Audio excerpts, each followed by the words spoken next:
Episode 91 to 100।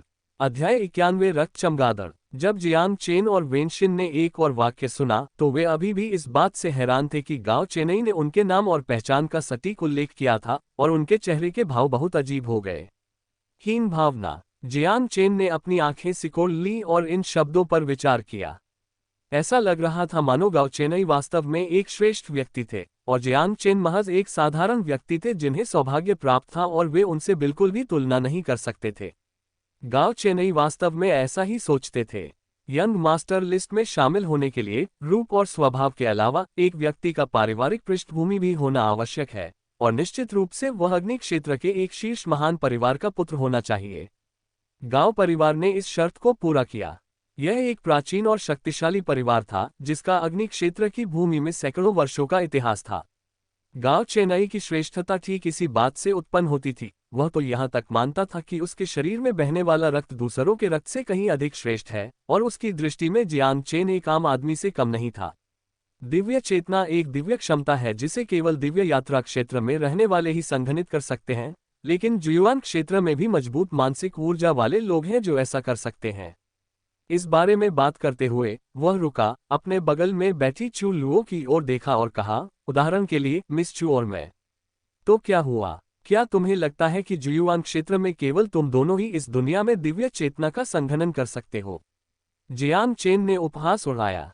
Jiang chain के व्यंग्य पर गांव चेन्नई की आंखों में थोड़ी सी अवहेलना झलक गई और उन्होंने कहा, हालांकि जुयुआन क्षेत्र की दिव्य चेतना की तुलना दिव्य यात्रा क्षेत्र की दिव्य चेतना से नहीं की जा सकती। ये बहुत सीमित है।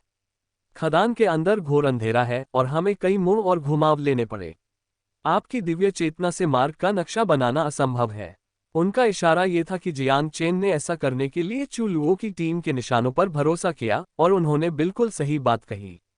बिल्कुल सही, वरना हमारी टीम निशान क्यों छोड़ती? चू लुओ ने प्रतिक्रिया दी और जोर से चिल्लाए, आखिरकार ये सिर्फ एक नक्शा ही तो है। शा यंग को सच में समझ नहीं आ रहा था कि इस पर इतना हंगामा क्यों हो रहा है। हालांकि गांव चेन्नई और चू लुओ की प्रतिक्रियाओं को देखते हुए अगर जियांग चेन ने वह नक्शा नहीं सौंपा तो वे हार नहीं मानेंगे। कितना हास्यास्पद है। मैंने सोचा था कि यंग मास्टर लिस्ट में शामिल कोई व्यक्ति कुछ गंभीर बात कह सकता है, लेकिन मुझे ऐसी बेतुकी बात की उम्मीद नहीं थी। तुम्हारे और चू लुओ के शब्दों में क्या अंतर है? तुम ऐसा क्यों मान रहे हो कि मैं अपनी दिव्य चेतना से मार्ग का नक्शा नहीं बना सकता? जियांग चेन के चेहरे पर घबराहट का कोई निशान नहीं था और उसने शांत भाव से जवाब दिया। गांव चेन्नई ने उपहास करते हुए कहा, एक जुयुआन क्षेत्र के साधक की दिव्य चेतना द्वारा आपको मानचित्र बनाने की अनुमति देने के लिए दिव्य उच्चतम श्रेणी के कौशल के समकक्ष शास्त्रों की आवश्यकता होगी। उन्होंने अपने वाक्य का शेष भाग पूरा नहीं किया, केवल और अधिक मुस्कुराते हुए। उनका अर्थ बिल्कुल स्पष्ट था। आप जैसे साधारण व्यक्ति को ऐसी वस्तु रखने का अधिकार कैसे हो सकता है?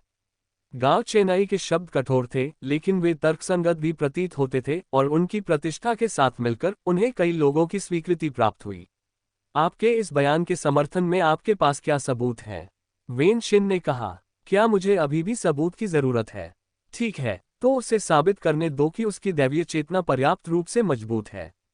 चू लुओ ने कहा, ये क्या है? आप किसी पर दोषारोपण करते हैं, लेकिन खुद सबूत पेश करने के बजाय दूसरों से अपने शब्दों के आधार पर इसे साबित करने की मांग करते हैं, सिर्फ इसलिए कि आप में से एक यंग मास्टर लिस्ट में है और दूसरा ब्यूटी रैंकिंग में। मेंग हाओ बेहद क्रोधित था। पहले तो वह यंग मास्टर लिस्ट और ब्यूटी रैंकिंग पाने के लिए तरसता था, लेकिन अब जब उसने उन्हें अपनी आंखों से देखा तो उसे वे उतने अच्छे नहीं लगे जितना उसने सोचा था। चू लू भी ब्यूटी रैंकिंग में शामिल थी। बेशक इसका संबंध उनके रुख से भी था। वह जियांग चेन के पक्ष में खड़ा था, लेकिन अन्य लोग ऐसा नहीं सोचते थे। उन्होंने जियांग चेन की चुप्पी देखी और सोचा कि वह अपराधबोध महसूस कर रहा है। एक जुयुआन क्षेत्र का साधक इतनी प्रबल दिव्य चेतना कैसे उत्पन्न कर सकता है? उसने अवश्य ही किसी और की दृष्टि धारण की होगी। हाँ, यहाँ तक कि फ्लोटिंग आइलैंड डिसाइपल्स को भी चिन्हों का उपयोग करना पड़ता है, तो उसे क्यों नहीं करना चाहिए? जैसा कि उम्मीद थी, वह एक छोटे से शहर से है। ... इन चर्चाओं के बीच गांव चेन्नई बिना कुछ बोले मुस्कुराता रहा। उसकी रहस्यमय निगाहें लोगों को बहुत असहज कर रही थीं, मानो वह किसी चींटी को नीचा दिखा रहा हो। किसी व्यक्ति की निंदा करने के लिए हमेशा कोई न कोई बहाना मिल जाता है। मैं नक्शा नहीं सौंपूंगा, जियांग चेन ने कहा। तुम अब भी अड़ियल बने हुए हो। चू लू बेहद नाराज थी। उसकी राय में जियांग चेन को अब तक हार मान लेनी चाहिए थी। सुश्री चू, कोई बात नहीं, ये सिर्फ एक नक्शा है, उन्हें इसे ले जाने दीजिए। गुस्सा करने और यात्रा में देरी करने का कोई फायदा नहीं है, गाओ चेनाई ने कहा। इन शब्दों ने चू लुओ को राजी कर लिया, जो अनिच्छा से जियांग चेन की ओर एक नज़र डालने के अलावा और कुछ नहीं कर सकी। अचानक उसने गाओ चेनई की ओर देखा, हल्की सी मुस्कान बिखेरी, अपने माथे से बालों को शालीनता से हटाया और कहा, धन्यवाद युवा स्वामी गाओ, आपकी मदद के लिए। युवा स्वामी सूची में शामिल लोग वाकई कुछ मामूली हस्तियों से अलग हैं। आप बहुत दयालु हैं। ये तो बस एक छोटी सी बात है, चर्चा करने लायक कुछ नहीं। गाओ चेनई ने कंधे उचकाए और उसके साथ वापस चलने लगी। जियांग चेन ने नक्शा अपने पास रख लिया, लेकिन इस घटना के बाद सभी के दिलों में उसकी छवि बुरी तरह से बिगड़ गई। किसने गाओ चेनई को बताया कि वह यंग मास्टर लिस्ट में 8वें स्थान पर है और चू लुओ ब्यूटी रैंकिंग में 6ठे स्थान पर है? उनकी प्रतिष्ठा को देखते हुए जियांग चेन की बातों पर कौन विश्वास करेगा? सच कहूं तो उसे शुरू से ही दे देना चाहिए था। शा यंग ने भी शिकायत की। जियांग चेन से जुड़ी इस घटना ने उनकी टीम को भी प्रभावित किया। क्या तुमने नहीं कहा था कि वह तुम्हारा सेवक है? तुम तियानदाओ संप्रदाय के शिष्य सचमुच बकवास करते हो। शालन हमेशा जियांग चेन को नजरअंदाज करती रही थी, एक नौकर उसकी नजरों में नहीं आता। अब जब उसे उसकी असली पहचान पता चल गई तो उसने स्वाभाविक रूप से उसकी चाल समझ ली। भाई, मुझे परवाह नहीं कि तुम्हें यह महिला पसंद है या नहीं, लेकिन इस आदमी को बाहर निकालना ही होगा, शालन ने कहा। शा यंग कुछ हद तक भावुक हो गया। ये जानकर कि जियांग चेन वेनशिन का बड़ा भाई है, वह मन ही मन दुखी भी था। हालांकि वह वेनशिन के स्वभाव को जानता था, एक बार जब वह बोलता तो वेनशिन भी उसके साथ चली जाती। तुम दोनों पीछे जाओ, शा यंग ने भौहें चढ़ाकर अधीरता से हाथ हिलाया। इस प्रकार जियांग चेन और मिंग हाओ चारों टीमों में सबसे अंत में शामिल हुए। जियांग चेन, इसकी परवाह मत करो। वह गाओ चेनई चू लुओ का पक्ष जीतना चाहता है और तुम्हें मोहरे के रूप में इस्तेमाल कर रहा है, मिंग हाओ ने सांत्वना दी। सामने अभी अभी जो कुछ हुआ था उसके बाद गाओ चेनई और चू लुओ की टीमें एक साथ चल रही थीं। युवा मालिक और सुंदरी खुशी खुशी बातें कर रहे थे, सचमुच एक सुनहरा जोड़ा। मैं इतना नाजुक नहीं हूं। जियांग चेन ने हल्की सी मुस्कान दी। पवित्र क्षेत्र में प्रथम युवा स्वामी कहलाने से पहले अपने जू में जीती पूर्ण मेरिडियन शरीर के कारण जब वह बाहर जाता था तो उसका उपहास किया जाता था और वह लंबे समय से इसका आदी हो चुका था। गाओ चेनई और चू लुओ के अभी अभी कहे गए शब्दों के बारे में उन्हें केवल बचकाना ही लगा और कुछ नहीं। जहां तक अप्रासंगिक लोगों की निगाहों की बात है, उन्होंने उन पर जरा भी ध्यान नहीं दिया। सरसराहट, सरसराहट। अचानक टीम के आगे और आसपास से अजीब आवाजें आने लगी, साथ ही हवा में अनगिनत पंख फड़फड़ाने की आवाज भी आई। ये अंडरग्राउंड ब्लड बैट्स हैं। घबराओ मत, सब मिलकर मुकाबला करो। टीम के आगे से एक आवाज आई, ये ब्लेड स्वॉर्ड गैंग की थी। वे खदान से अच्छी तरह परिचित थे। झूके शहर की खदान एक विशाल भूमिगत दुनिया थी जिसमें अनगिनत रहस्य छिपे थे और अंधेरे में खून से लथपथ चमगादड़ रहते थे। वे खजाने की तलाश करने वालों के सबसे बड़े दुश्मन थे। हालांकि चारों टीमें मजबूत और अच्छी तरह से सुसज्जित थीं, सभी ट्रू युआन दायरे में थीं, इसलिए वे ब्लड बैच से नहीं डरती थीं। कई लोगों की नज़र में खून से लथपथ चमगादड़ों का ये समूह संयोगवश ही नजर आया और वे चौंक गए, इसलिए वे जल्द ही लोगों के सिर के ऊपर से उड़ जाएंगे। हालांकि जियांग चेन के चेहरे के भाव में अचानक बदलाव आ गया। उसकी दिव्य चेतना ने रक्त चमगादड़ों के बीच कुछ असाधारण चीज का पता लगाया, जिससे उसे एक खतरनाक आभा महसूस हुई। जल्द ही एक चीख सुनाई दी जिससे सभी चौंक गए। उन्हें एहसास हुआ कि स्थिति उनकी कल्पना से कहीं अधिक परेशानी वाली थी। अच्छा नहीं, यहाँ एक ब्लड बैट लीडर है। आज मेरी तबीयत ठीक नहीं है, इसलिए अपडेट देने में थोड़ी देरी हो गई है। जल्द ही एक और अपडेट आएगा। अध्याय 92 रक्त चमगादड़ नेता। भूमिगत ब्लड बैच सैनिक स्तर के याओ बीस्ट हैं, उनमें से एक अकेला युद्ध में शक्तिशाली नहीं होता, लेकिन उनकी संख्या ही निर्णायक होती है। हालांकि ब्लड बैच लीडर एक जनरल स्तर का अधिकारी है। याओ बीस्ट की रैंकिंग भयंकर जानवरों के समान है, सैनिक स्तर, जनरल स्तर, राजा स्तर, भूत स्तर, दिव्य रैंक। जुयुआन क्षेत्र के अंतिम चरण में एक जनरल स्तर का याओ बीस्ट एक दुर्जय प्रतिद्वंद्वी होता है। अगर उनका सामना बाहर होता तो चारों टीमें इतनी भयभीत नहीं होती, लेकिन अब समस्या यह है कि वे भूमिगत हैं, घोर अंधेरा है और उनकी रोशनी वाली मशालें ब्लड बैट्स द्वारा बुझा दी गई हैं। किसी अनजान व्यक्ति ने खतरों से अनभिज्ञ होकर एक मशाल जलाई और उठती हुई लौ ने खदान के शाफ्ट को रोशन कर दिया, जिससे सभी को ये दिखाई दिया कि खूनी चमगादड़ उनके सिर के ऊपर मंडरा रहे थे, जैसे काले बादल नीचे की ओर दबाव डाल रहे हों।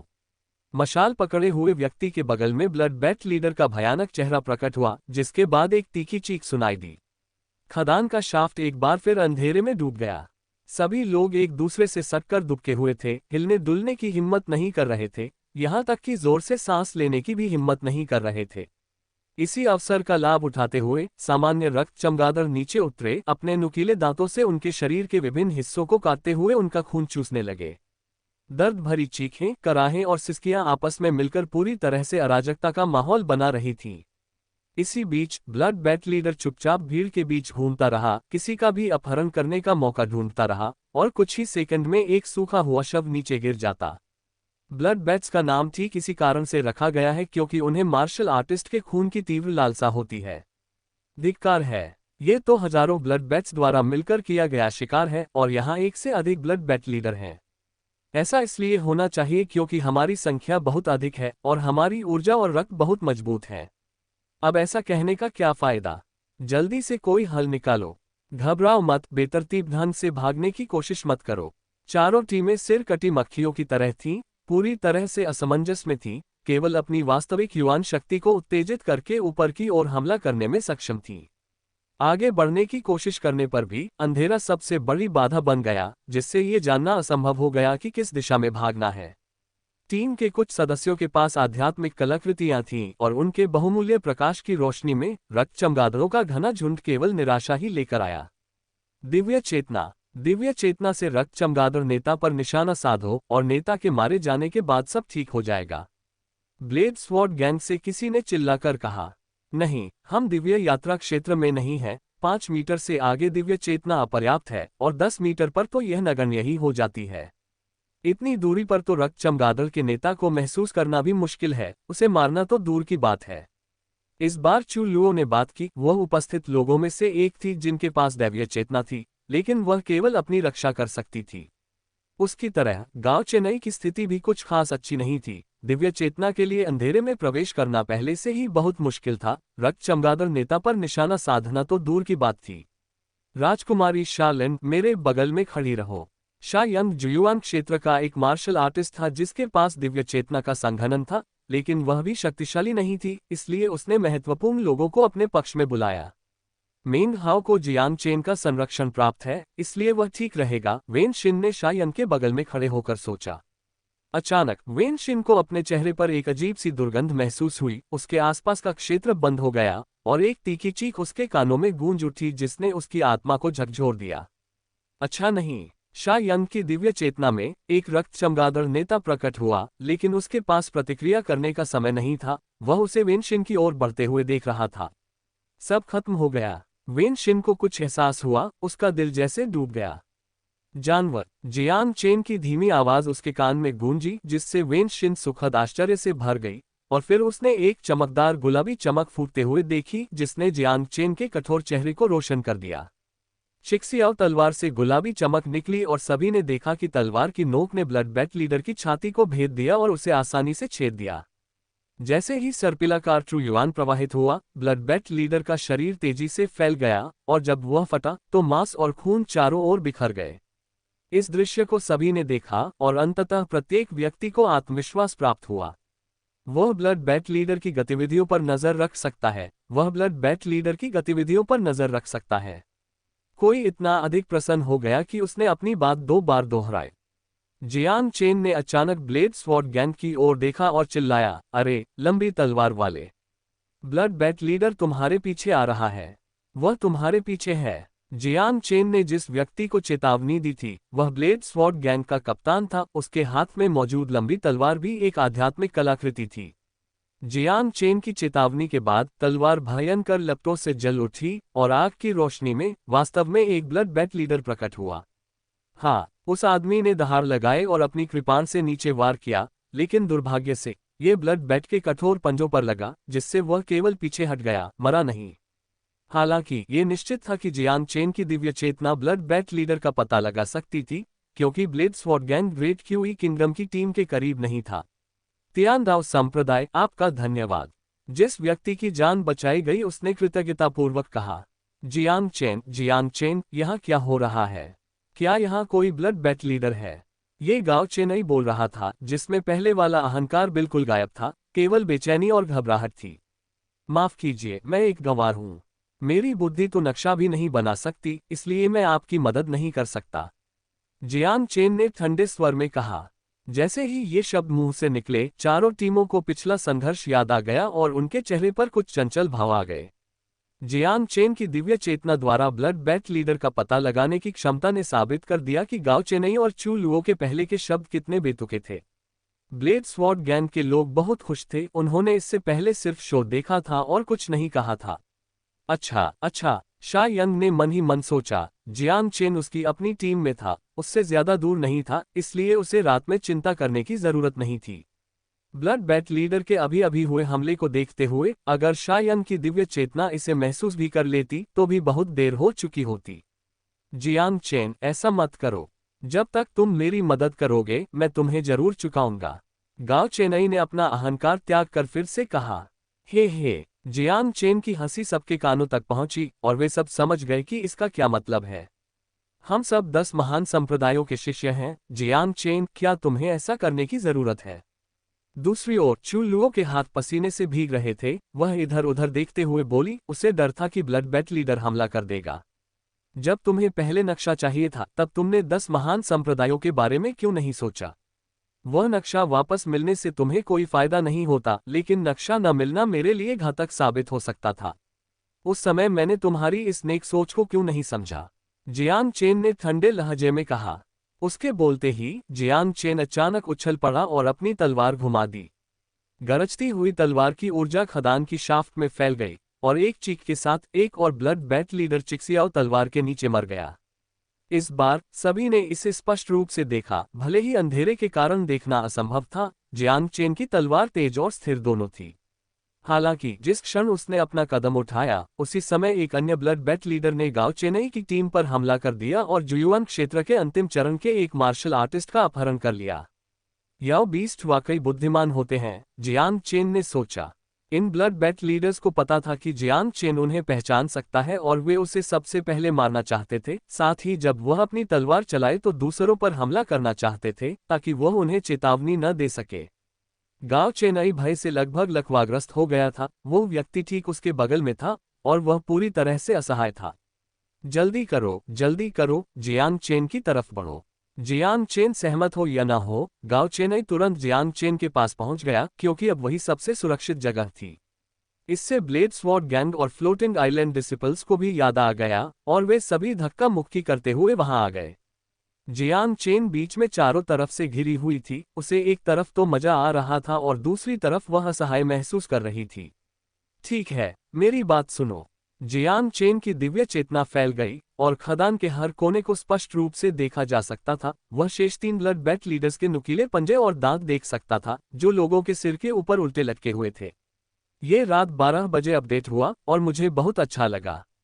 अध्याय 93 खजाना। उसके बाद कुछ समय तक ब्लड बेट लीडर ने फिर से हमले करने की कोशिश की, लेकिन जियांग चेन ने उन सभी को नाकाम कर दिया। अंततः ब्लड बेट लीडर अनिच्छा से चला गया और ब्लड बेट का झुंड जल्दी से तितर बितर हो गया। खून के चमगादड़ पीछे हट गए हैं। सभी ने राहत की सांस ली, अपनी मशालें फिर से जलाईं और देखा कि जिस जगह वे खड़े थे वह मृत ब्लड बेट के शवों से ढकी हुई थी, साथ ही कुछ मानव शव भी थे। चलो यहाँ से जल्दी निकले। चारों टीमें वहां एक पल भी नहीं रुकना चाहती थीं और आराम करने के लिए रुकने से पहले कई 100 मीटर आगे चली गईं। यह अच्छी बात है कि हमारे पास तियानदाओ संप्रदाय का शिष्य था, अन्यथा इस बार हम बड़ी मुसीबत में पड़ जाते। जी हाँ, उनकी दिव्य चेतना वाकई बहुत शक्तिशाली है। हमने पहले उसके बारे में गलत अनुमान लगाया था। फ्लोटिंग आइलैंड डिसाइपल के चिन्ह के बिना भी वह आसानी से मार्ग का नक्शा बना सकता है। इन आवाजों को सुनकर गाओ चेनई और चू लुओ के चेहरे पर सबसे अजीब भाव थे। इन लोगों द्वारा बोला गया हर शब्द उनके चेहरे पर थप्पड़ जैसा लग रहा था। गाओ चेनई के चेहरे के भाव अचानक बदल गए और उसकी आंखों में अवज्ञा का भाव झलक रहा था। अगर जियांग चेन ने उसकी जान न बचाई होती तो शायद वह इन लोगों की बातों का खंडन कर देता। इसी तरह चू लुओ शर्मिंदा तो थी, लेकिन उसने जियांग चेन से माफी मांगने या धन्यवाद देने के बारे में नहीं सोचा। उसने ऐसा दिखाया जैसे कुछ हुआ ही नहीं और अपनी टीम के साथ ही रही। ऐसा लगता है कि यंग मास्टर लिस्ट और ब्यूटी लिस्ट के लिए ऑडिटिंग मानदंडों को और सख्त करने की आवश्यकता है। ब्लेड स्वॉर्ड गैंग के कप्तान के ऐसा कहने के बाद ही गाओ चेनई और चू लुओ चैन से नहीं बैठ सके। आपका क्या मतलब है? गाओ चेनई ने ठंडे स्वर में कहा। ब्लेड स्वॉर्ड गैंग के कप्तान का नाम वान ली था, जो एक अधेड़ उम्र का लंबा और मजबूत आदमी था, जो गाओ चेनई के गोरे रंग से बिल्कुल अलग था। उसकी ठुड्डी से लेकर कानों के नीचे तक काली दाढ़ी थी, उसकी भौहें घनी थीं और आंखें बड़ी थीं, और उसने साधारण चमड़े का कवच पहन रखा था। गाओ चेनई ने ऐसे व्यक्ति को अपनी नजरों में नहीं रखा था, फिर भी उसे उम्मीद नहीं थी कि वह उसका मजाक उड़ाने की हिम्मत करेगा। वान ली ने उससे ज्यादा कुछ नहीं कहा। जियांग चेन के सामने आकर गंभीरता से कहा, अभी अभी मेरी जान बचाने के लिए आपका धन्यवाद। वहां मौजूद कई लोगों ने जियांग चेन को धन्यवाद दिया, विशेष रूप से चू लुओ और गाओ चेनई ने। इसके विपरीत लोगों का मानना था कि वान ली की अभी अभी की व्यंग्यात्मक टिप्पणियां गलत नहीं थीं। मैंने उससे मदद मांगी और उसने क्या कहा? अगर मैं होशियार न होता तो बहुत पहले ही ब्लड बैट लीडर के हाथों मारा गया होता। और अब मुझे उसका शुक्रिया अदा करना होगा। बिल्कुल, सिर्फ इसलिए कि उसकी दैवीय चेतना अद्भुत है। क्या वह दूसरों से भीख मांगने और उसे मनाने की उम्मीद करता है? गाओ चेनई और चू लुओ एक के बाद एक बोलते रहे। उनके मुंह से ऐसा लग रहा था मानो शुरुआत में नक्शे वाली घटना कभी हुई ही न हो, और यह सब पहले जियांग चेन की गलती थी। हालांकि यह बेशर्मी भरा था, लेकिन जियांग चेन ने अभी अभी उनकी मदद लेने से इनकार कर दिया था, इसलिए उनके पक्ष के लोगों को यह अनुचित नहीं लगा। इसी क्षण ब्लेड स्वॉर्ड गैंग का एक शिष्य दौड़कर आया और घबराकर बोला, हालात अच्छे नहीं हैं, ब्लड बैट्स भाग नहीं रहे हैं। वे अतिरिक्त सैनिक लेने गए हैं और 5 और ब्लड बैट लीडर प्रकट हो गए हैं। क्या? जैसे ही ये शब्द मुंह से निकले, सब लोग चौंके हुए पक्षियों की तरह इधर उधर भागने लगे, एक एक करके उठने लगे। इधर आओ, वान ली ने अपने साथी को पुकारा। वह जियांग चेन के ठीक बगल में था। गाओ चेनई और चू लुओ अपनी पुरानी चाल दोहराने ही वाले थे, लेकिन वे अभी आधा ही चले थे कि वान ली ने कहा, अभी तो तुम दोनों ने कमाल कर दिया था। अब यहां आने की हिम्मत कैसे हुई? गाओ चेनई और चू लुओ ने शर्म से दांत पीस लिए, वे कुछ भी कहने में असमर्थ थे। अगर तुम दोनों आओगे तो मैं कोई याद दिलाने की कोशिश नहीं करूंगा, जियांग चेन ने कहा। यह देखकर गाओ चेनई और चू लुओ की टीम के सदस्य स्तब्ध रह गए। वे आगे बढ़ने के लिए धक्का मुक्की करने लगे, जिससे वे दोनों सबसे बाहरी किनारे पर रह गए। तुम? गाओ चेनई क्रोधित था, लेकिन वर्तमान स्थिति के बारे में सोचते हुए उसने जियांग चेन की ओर देखा और कहा, मैं अभी गलत था, इतना निश्चित होने की कोई आवश्यकता नहीं है। जी हाँ जियांग चेन, हम सभी 10 महान संप्रदायों के शिष्य हैं। चू लुओ ने तुरंत बोलना शुरू किया, बीच बीच में पीछे मुड़कर देखते हुए। उसे डर था कि ब्लड बैट्स हमला कर देंगे। हा हा हा हा। अप्रत्याशित रूप से ब्लेड स्वॉर्ड गैंग के शिष्य, जिसने पहले ब्लड बैट्स के आगमन की घोषणा की थी, जोर से हंस पड़ा। कितना दिलचस्प है, कितनी जल्दी चेहरा बदल जाता है। वान ली के पहले के चिंतित भाव में बदलाव आया और उसके चेहरे पर एक व्यंग्यात्मक मुस्कान दिखाई दी। इसके बाद भी उन्हें ब्लड बैट के पंखों के फड़फड़ाने की आवाज नहीं सुनाई दी, जिससे उन्हें एहसास हुआ कि यह ब्लेड स्वॉर्ड गैंग द्वारा जानबूझकर फैलाई गई झूठी रिपोर्ट थी। इसका उद्देश्य स्वाभाविक रूप से गाओ चेनई और चू लुओ को मूर्ख साबित करना था। गाओ चेनई और चू लुओ के चेहरे विकृत हो गए थे। इस समय तक तो उनके अपने टीम के सदस्यों की भी उनके बारे में राय बदल चुकी थी। ठीक है, हम ब्लेड स्वॉर्ड गैंग वाले बस सबके साथ मजाक कर रहे थे, इसे दिल पर मत लो। वान ली ने हाथ हिलाकर अपनी टीम को वापस उनके मूल स्थान पर ले गया और जाने से पहले जियांग चेन को एक नजर देखा। उसने अभी अभी ऐसा स्वाभाविक रूप से जियांग चेन के गुस्से को शांत करने के लिए किया। जियांग चेन ने अपनी दैवीय चेतना पर भरोसा करते हुए सबसे पहले ये पता लगाया कि ब्लड बैट्स नाम की कोई चीज नहीं है, और वह जानबूझकर गाओ चेनई और चू लुओ के लिए मुश्किलें खड़ी करते हुए स्थिति के अनुरूप आगे बढ़ा। ब्लेड स्वॉर्ड गैंग के लोग वाकई साधारण लोग नहीं हैं, लोगों से निपटने के मामले में वे बेहद दुर्जय हैं, मेंग हाओ ने कहा।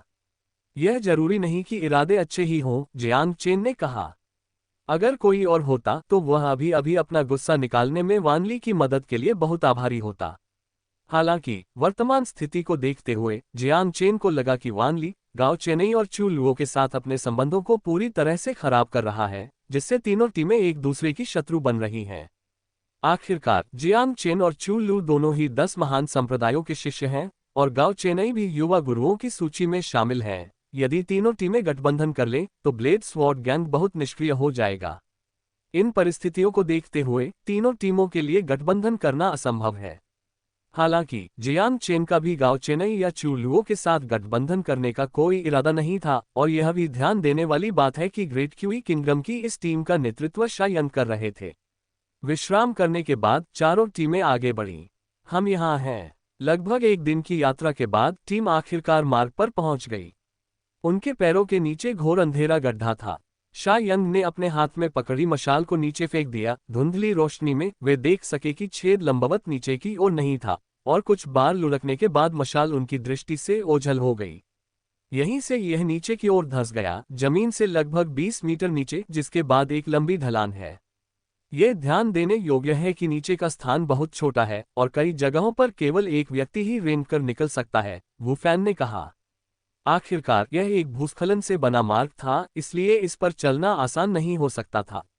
तो हम बैचों में नीचे जाएंगे, किसी ने सुझाव दिया। हम पहले। चारों टीमों ने लगभग एक साथ बात की। आखिरकार यह एक खजाने की खोज थी, और सबसे आगे रहने वाले लोगों को कुछ खतरे का सामना करना पड़ सकता है, लेकिन उन्हें सबसे अच्छे खजाने भी मिल सकते हैं। कुछ बहस के बाद चारों टीमों में से कोई भी पीछे हटने को तैयार नहीं थी। हालांकि अंततः किसी ने एक समाधान निकाला। चारों टीमें कुछ कुछ लोगों को भेजेंगी ताकि किसी को कोई आपत्ति न हो। हम सबसे आखिर में उतरेंगे, जियांग चेन ने फुसफुसाते हुए कहा। क्यों? वेन शिन ने हैरानी से पूछा। खजाने के भंडार के सामने क्या सबसे आखिर में जाने वाले लोग खाली हाथ नहीं लौटेंगे? मुझ पर भरोसा करो। जियांग चेन ने ज्यादा कुछ नहीं कहा, वह फिलहाल सिर्फ संशय में था, पुष्टि नहीं हुई थी। वू फैन और मानचित्र पर मौजूद अन्य 3 जीवित व्यक्तियों पर जियांग चेन ने मृत्यु ऊर्जा का एक तीव्र प्रवाह महसूस किया। उसी समय उसे वू फैन के खंजर की याद आ गई।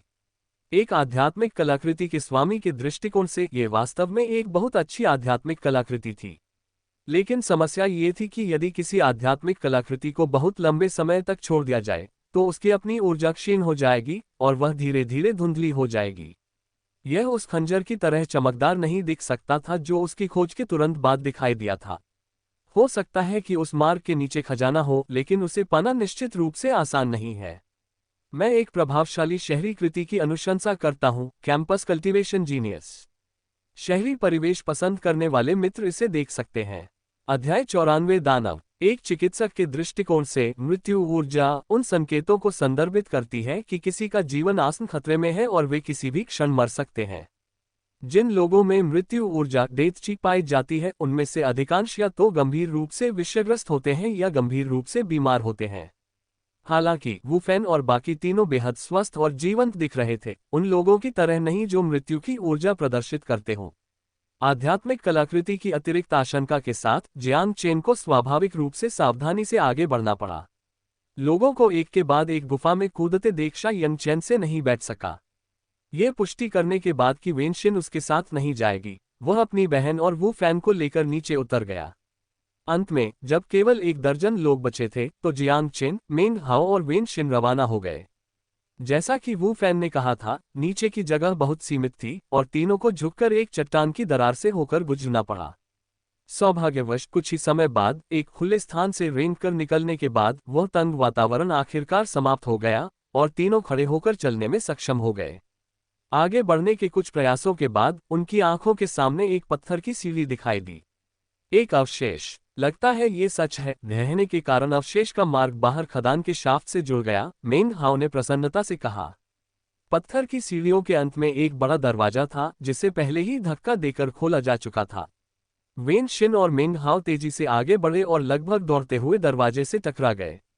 एक पल रुकिए। जियांग चेन ने आगे की जानकारी प्राप्त करने के लिए अपनी दिव्य चेतना का उपयोग करने का इरादा किया था, लेकिन उसे इन दोनों के इतने अधीर होने की उम्मीद नहीं थी, इसलिए उसके पास उनका पीछा करने के अलावा कोई विकल्प नहीं था। दरवाजे से अंदर प्रवेश करते ही एक विशाल हॉल दिखाई दिया, जिसके केंद्र में एक गुंबददार मंडप था। जल्द ही जियांग चेन और बाकी दोनों को पता चला कि कुछ गड़बड़ है। जो लोग पहले ही प्रवेश कर चुके थे वे सभी मंडप के चारों ओर बिखरे पड़े थे, जहां से खूनी लाल रोशनी निकल रही थी, जो जंजीरों की तरह सबके बीच बुनी हुई थी। गहन निरीक्षण करने पर पता चला कि चारों टीमों के लोग अपनी प्रतिरोधक क्षमता खो चुके थे और कमजोर व बेजान हो गए थे। जो लोग लाल रोशनी से घिर जाते हैं वे हवा में खींच जाते हैं, उनके शरीर तेजी से सिकुड़ने लगते हैं और उनकी त्वचा के नीचे की हर चीज लाल रोशनी में विलीन हो जाती है। वो फैन और आगे आगे चल रहे अन्य 3 लोग मंडप के चारों ओर खड़े होकर अपने सामने मौजूद लोगों को निर्मम भाव से देख रहे थे। भागो! एक व्यक्ति जियांग चेन की ओर दौड़ा, लेकिन उसकी गति धीमी होती गई और अंत में वह जमीन पर गिर पड़ा। अच्छा नहीं। जियांग चेन ने वेनशिन और मिंग हाओ को पकड़ा और जाने के इरादे से आगे बढ़ा, लेकिन जैसे ही वह मुड़ा, बड़ा दरवाजा अपने आप बंद हो गया।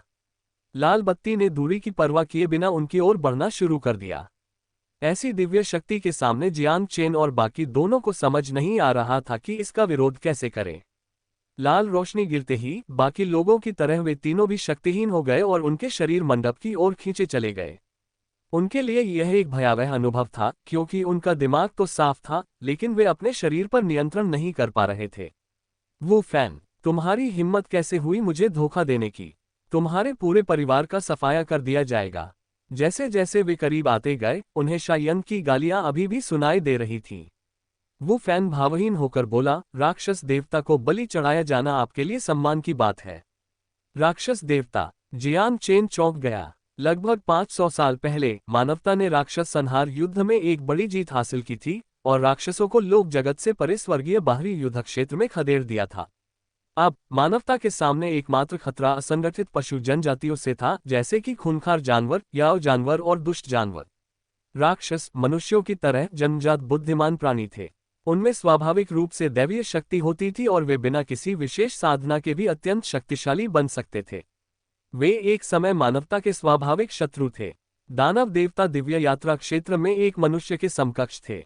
दानवों की युद्ध शक्ति अत्यंत प्रबल होती थी, इसलिए वे अक्सर कम संख्या में ही अधिक संख्या में दिव्य यात्रा क्षेत्र के मानव साधकों को परास्त कर देते थे। इस समय जियांग चेन मंडप के अंदर देख सकता था, वहां एक पत्थर का चबूतरा था और उस पर एक राक्षस बैठा था। उसका शरीर तो मनुष्य जैसा था, लेकिन उसकी त्वचा काले लोहे जैसी थी। उस पर गहरे लाल रंग के राक्षसी निशान बने हुए थे और उसके सिर पर नुकीले सींगों की एक जोड़ी थी। उसके शरीर से भयानक लाल रोशनी निकल रही थी। धीरे धीरे बात स्पष्ट हो गई। यह एक दानव देवता था जो जमीन के नीचे फंसा हुआ था। भागने के लिए उसने ढहने वाली जगह का इस्तेमाल बाहर जाने का रास्ता खोलने के लिए किया। वो फैन और अन्य 7 लोगों ने मूर्खतापूर्ण तरीके से घुसपैठ की, जिसके परिणामस्वरूप उनमें से 4 दानव देवता के हाथों मारे गए, जबकि शेष 4 को वश में कर लिया गया। दानव देवता ने उन चारों को झूठ गढ़ना सिखाया ताकि वे और अधिक लोगों को आने के लिए बरगला सके और वह उन्हें अवशोषित करके अपनी शक्ति को पुनः प्राप्त कर सके। जहां तक इस बात का सवाल है कि खजाना असली था या नहीं, चारों टीमों के लोगों के पास अब उसे लेने का मौका नहीं था।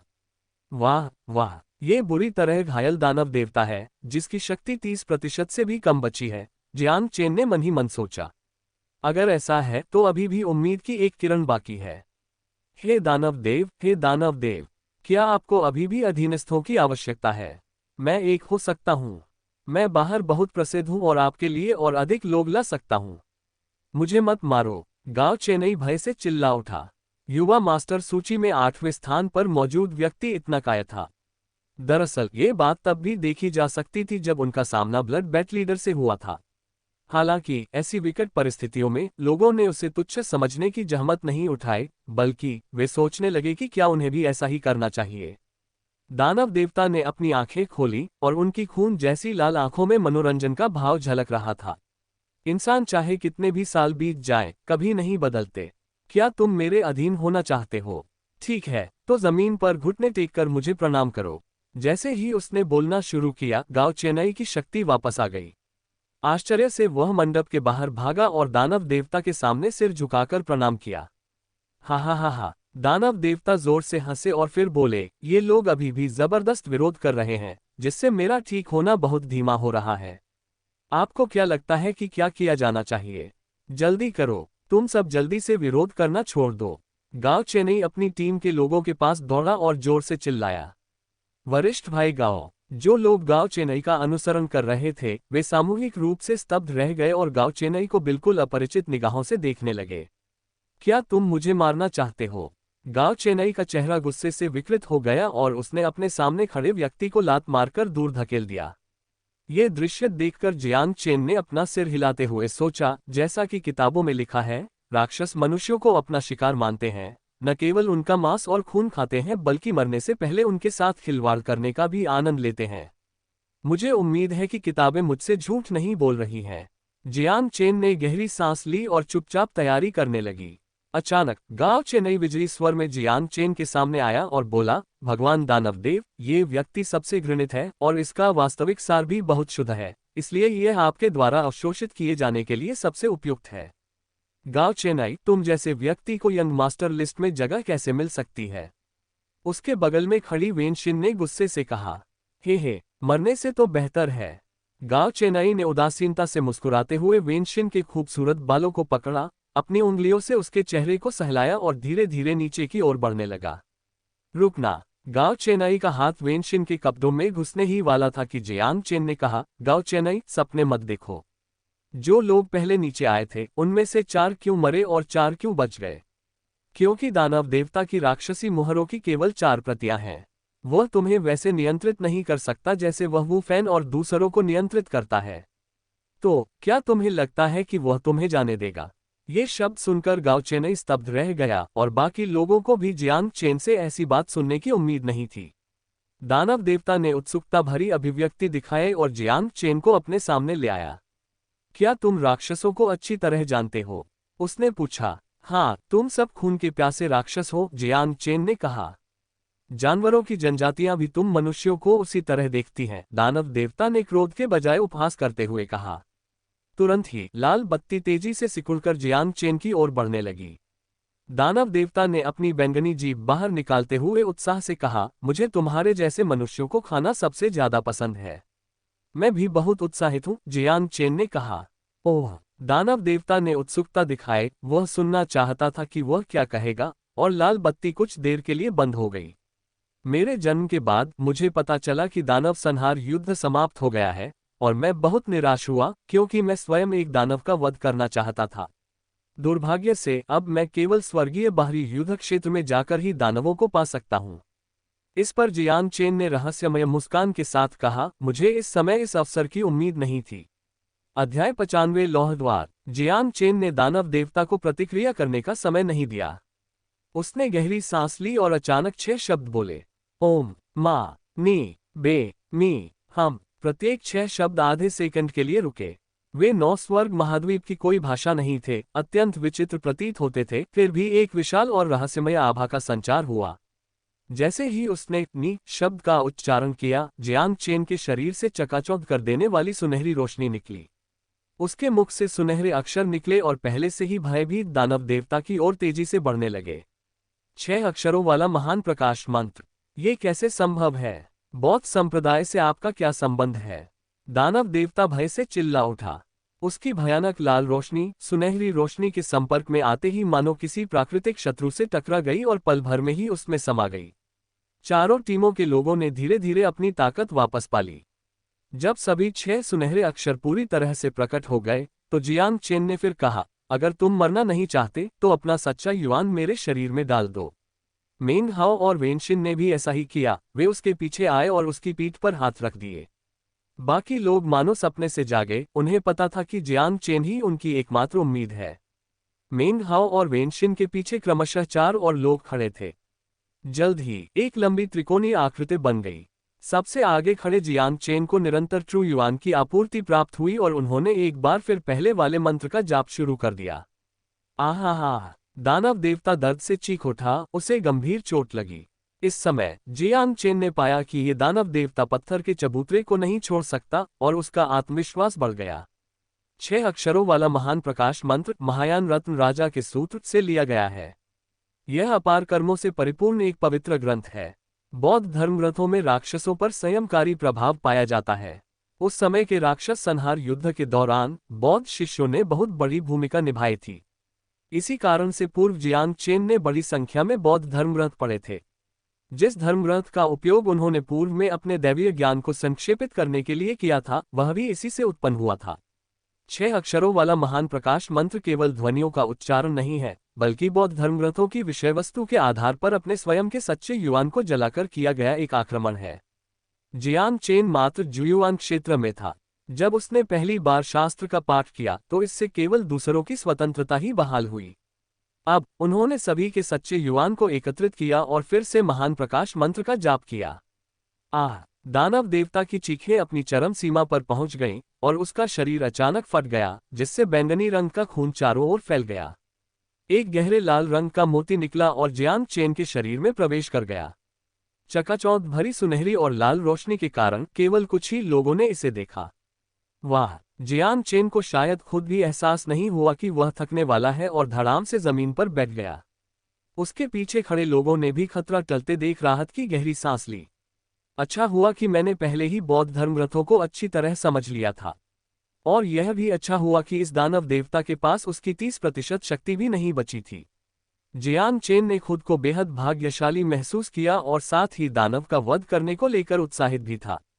बहुत समय पहले मानव साधना और शक्तिवान बनने का एक पवित्र अर्थ था, मानवता की रक्षा करना और राक्षसों और पशु जातियों को भगाना। मानव जाति के विश्व के अधिपति बनने से पहले उस युग को वीर युग कहा जाता था। लेकिन बाद में मनुष्यों ने एक दूसरे को मार डाला और आपस में ही लड़ने लगे, जिससे नायक किंवदंती बनकर रह गए। अपने पिछले जीवन में जब जियांग चेन अभी युवा ही थे, तब उन्होंने एक नायक का सपना देखा था, जिसमें वे राक्षसों और दानवों का वध करने और दूसरों द्वारा सराहे और सम्मानित किए जाने की कल्पना करते थे। इसलिए उन्होंने वीर युग के बारे में बहुत सी कहानियां पढ़ी और इस प्रकार बौद्ध धर्मग्रंथों में उनकी गहरी रुचि विकसित हुई। उन्हें कभी उम्मीद नहीं थी कि 500 साल बाद वह अपनी इच्छा पूरी करेंगे और अपने पहले राक्षस को मार गिराएंगे। दानव देवता की मृत्यु के बाद वू फैन और अन्य 4 लोग क्रोध के शिकार बन गए। हालांकि लोगों के कुछ कर पाने से पहले ही दानव देवता का शरीर फट गया और वे चारों भी जमीन पर गिर पड़े और उनकी मृत्यु हो गई। तो यही मृत्यु ऊर्जा का कारण है, जियांग चेन ने मन ही मन सोचा। गांव चेन्नई, तुम किसी भी हालत में यंग मास्टर लिस्ट में जगह नहीं बना पाओगे।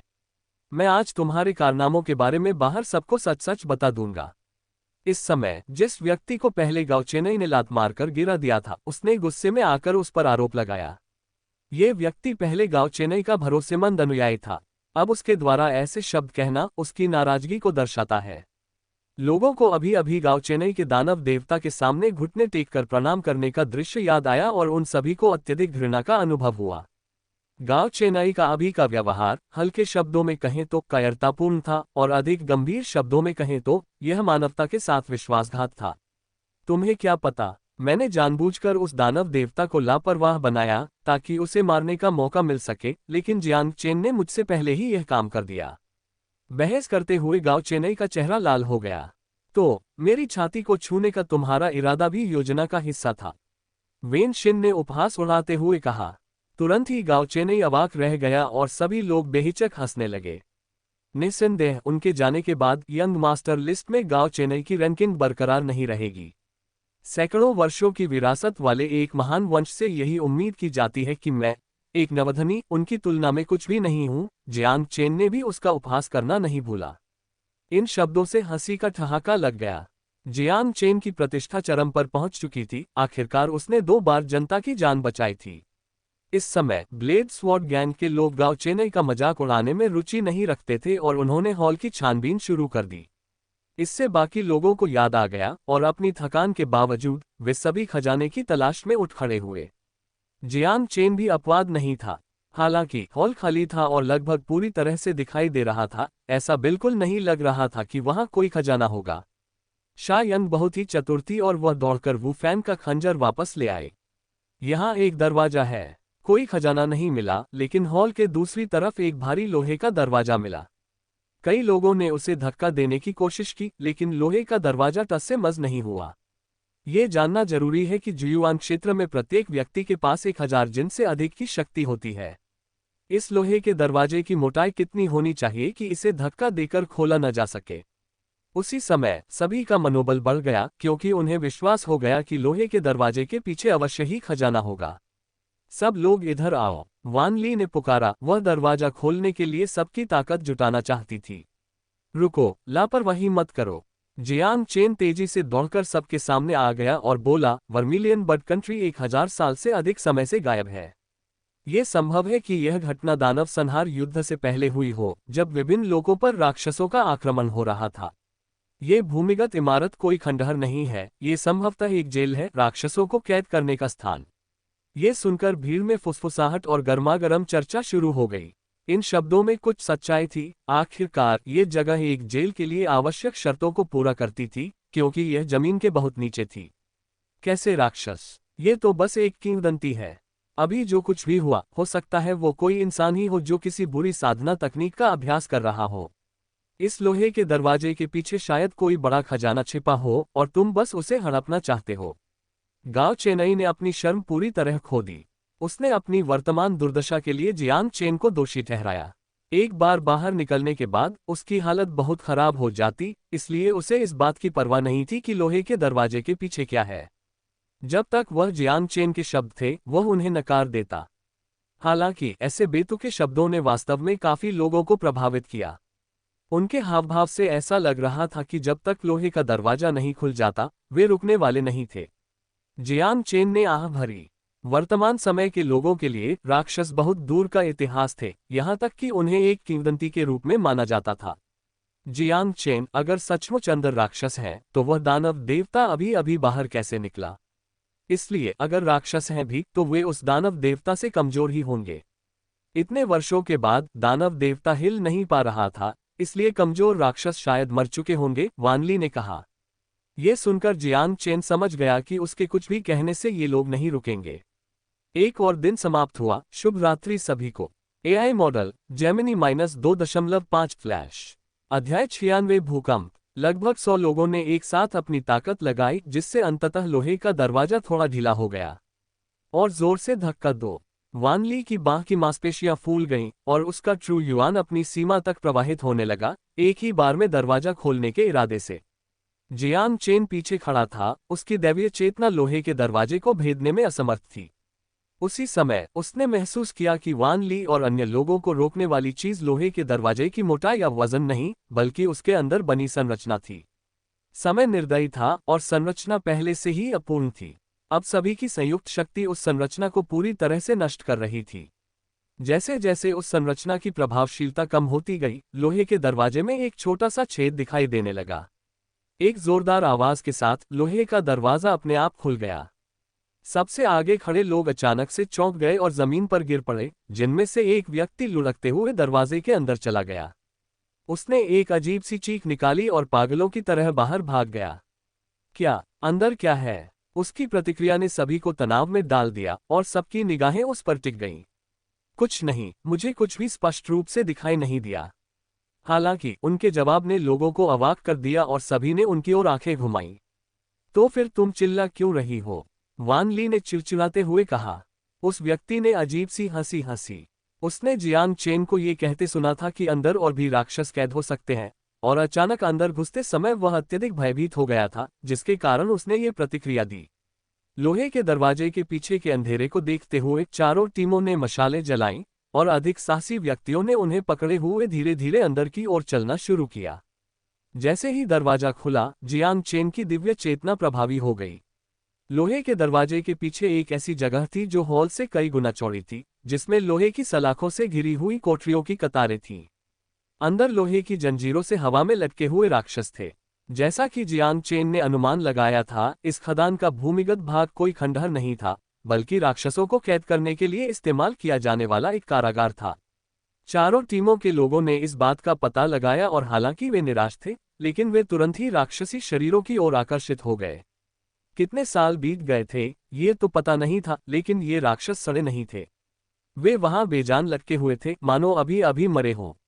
राक्षस का भौतिक शरीर इस्पात के समान होता है, यह आसानी से सड़ता नहीं है। इसे तीव्र अग्नि से भस्म करना पड़ता है, जियांग चेन ने कहा। सभी लोग अंदर की ओर गहराई से छानबीन करने लगे, मानो किसी मनोरंजन पार्क में गए हों। ये राक्षस दिव्य श्रेणी के नहीं थे, वे विकृत बच्चों की तरह दिखते थे और कुछ की पीठ पर पंख भी थे। यह क्या है? शालन कोठरी के करीब झुक गई, उसका कोमल हाथ अंदर की ओर इशारा कर रहा था, और साथ ही उसने जियांग चेन से पूछा। जियांग चेन ने पास जाकर देखा तो पाया कि दानव के हाथ एक नली से जुड़े हुए थे और ठीक नीचे एक पत्थर का कुंड था। राक्षसी रक्त। जियांग चेन ने गंभीरता से कहा, एक राक्षस का शरीर इतना कठोर होता है कि उसे खाया नहीं जा सकता, लेकिन उसके शरीर पर मौजूद राक्षसी रक्त का वही प्रभाव होता है जो राक्षसी रक्त का होता है। सिंदूरी पक्षी देश ने इन राक्षसों को रक्त बैंक स्थापित करने के लिए पकड़ लिया है। जियांग चेन ने ये सब एक किताब में पढ़ा था। उस किताब में एक चित्र था जो कोठरियों के अंदर के दृश्य से मिलता जुलता था। तुम्हें बहुत कुछ पता है। शालन की जियांग चेन के प्रति राय बदल गई थी और उसकी निगाहें उसके प्रति काफी नर्म हो गई थीं। ये देखकर वेनशिन को किसी कारणवश थोड़ी नाराजगी महसूस हुई।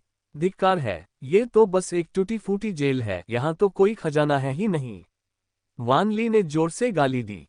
इस समय तक सभी लगभग अंत तक पहुंच चुके थे और उन्हें कुछ भी नहीं मिला था। न सिर्फ वह, बल्कि बाकी सभी लोग भी निराश थे। चलो फिर से खोजते हैं। वान ली ने हार मानने से इनकार कर दिया। अंत तक पहुंचने के बाद उसने क्षैतिज रूप से खोजना शुरू कर दिया।